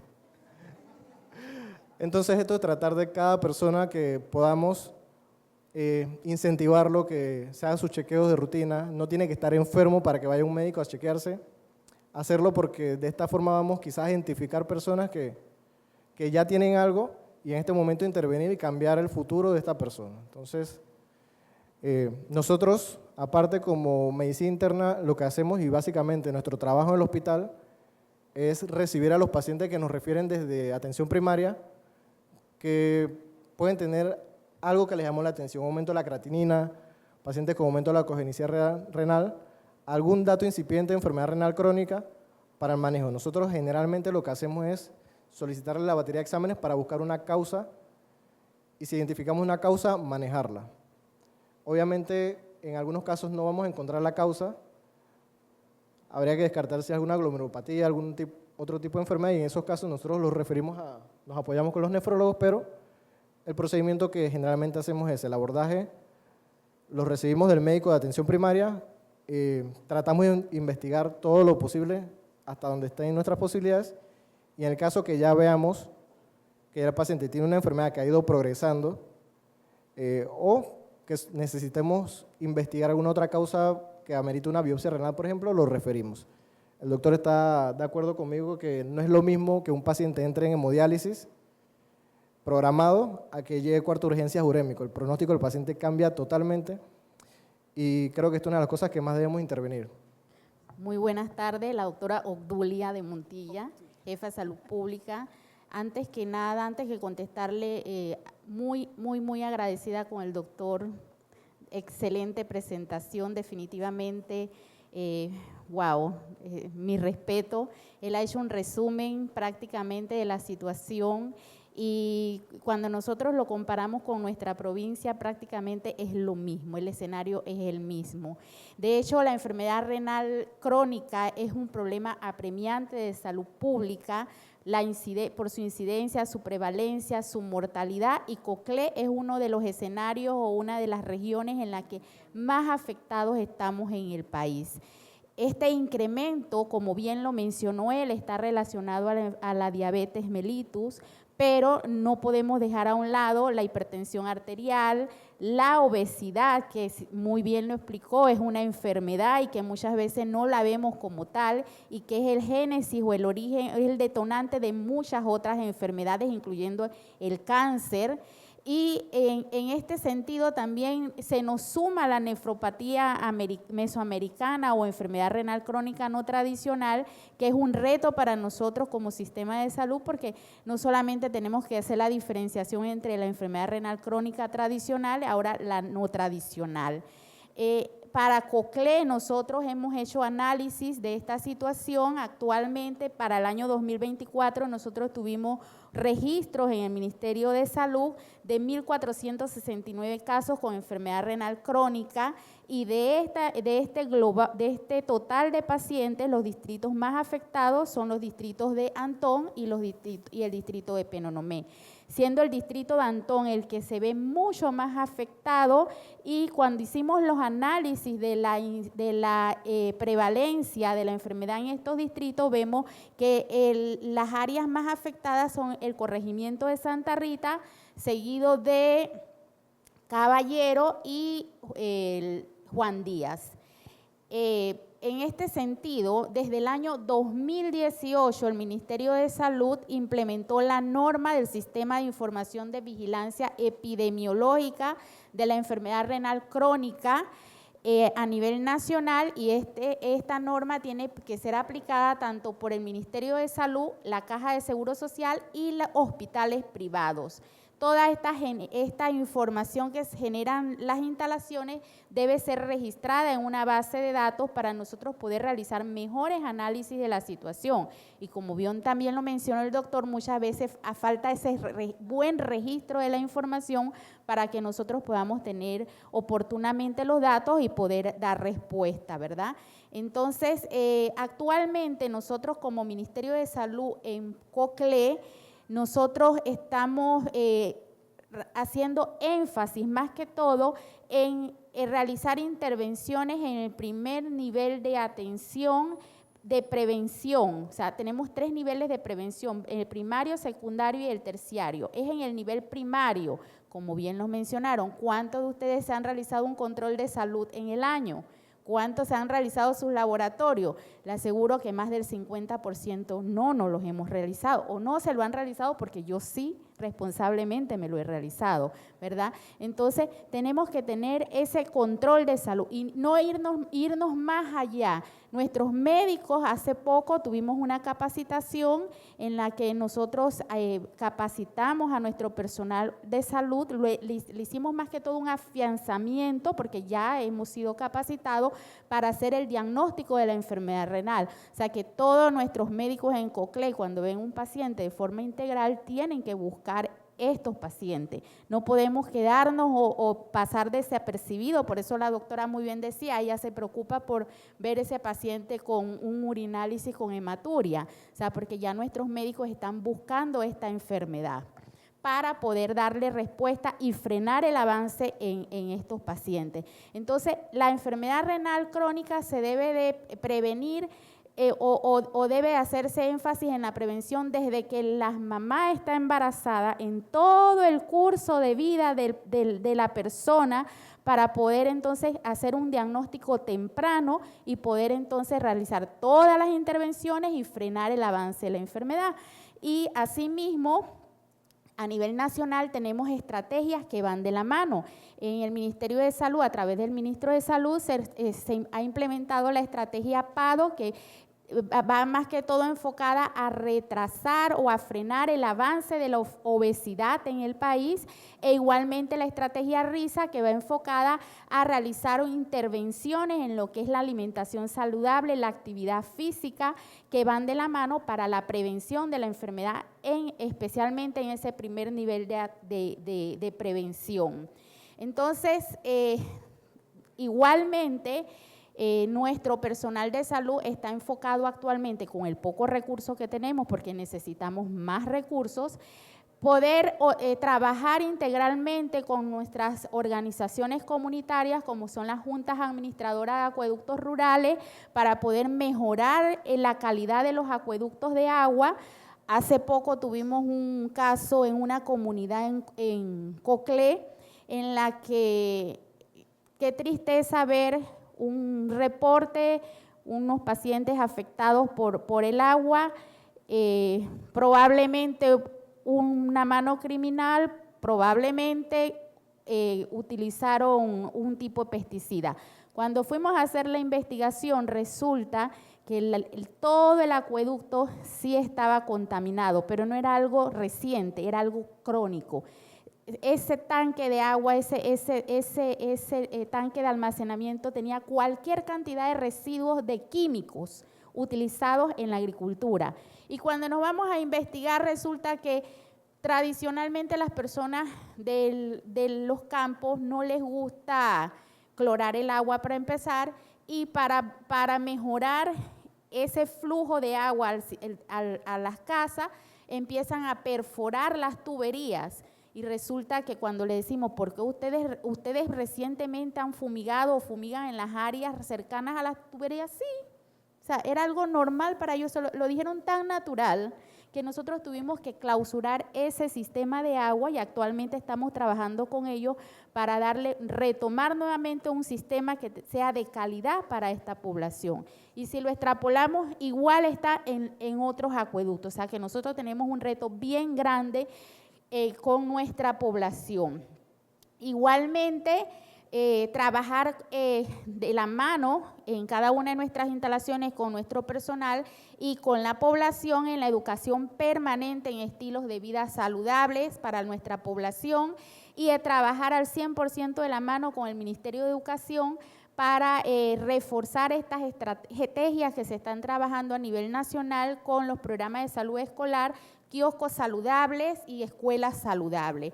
Entonces, a nivel también de nuestras instalaciones, aumentar la captación de nuestros pacientes hipertensos. Recientemente hicimos un análisis de toda la información y apenas nosotros hemos captado un 13% de la población hipertensa. A nivel nacional, según la encuesta nacional de salud del año 2019, casi un 42% de la población panameña es hipertensa. COCLE mantiene 41.3, si no me equivoco, % de población hipertensa. Quiere decir que nosotros tenemos cualquier cantidad de hipertensos caminando en la calle y no lo hemos diagnosticado. Entonces tenemos que aumentar esas coberturas, aumentar la captación de pacientes hipertensos que al final, si no son bien controlados, van a terminar siendo pacientes con enfermedad renal.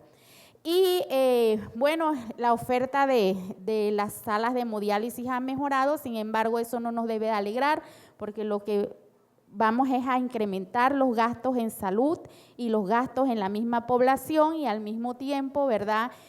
No es algo tan aliciente como para seguir dando en esta parte, ¿verdad? Entonces, ¿qué pasa?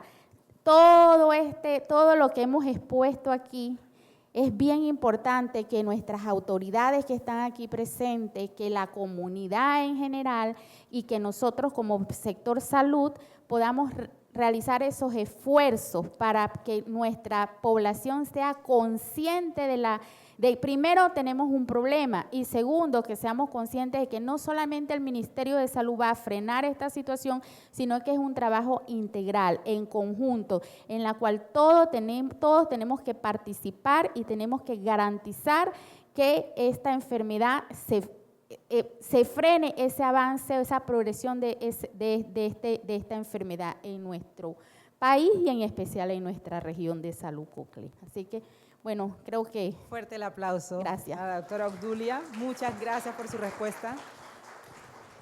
Sí, por temas de tiempo hay unos factores que yo no mencioné, pero ahora con la intervención que tuvieron sí quisiera tomarlo en cuenta, porque de hecho he tenido pacientes que son casi que publicables.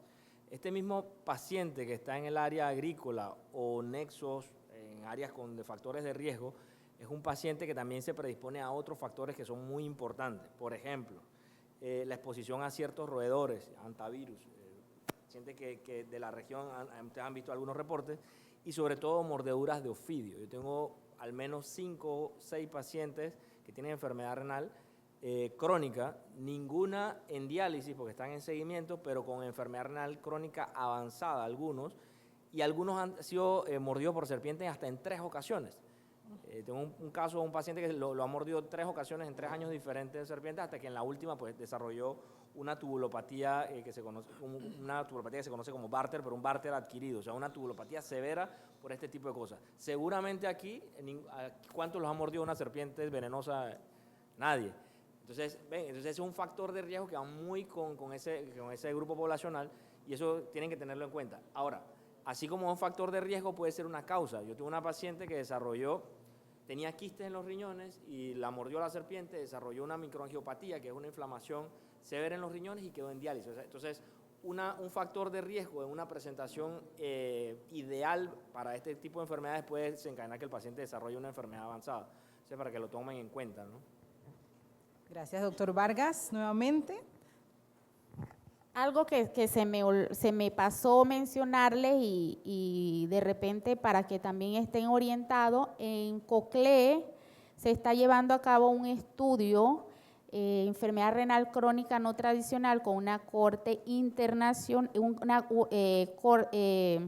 con un grupo agrícola, en comunidades agrícolas de corte internacional, en la cual tenemos 3 regiones que están participando de Panamá, COCLE, Herrera y Los Santos, y en conjunto con otros países como son Guatemala, Costa Rica, Nicaragua, si no me equivoco, El Salvador.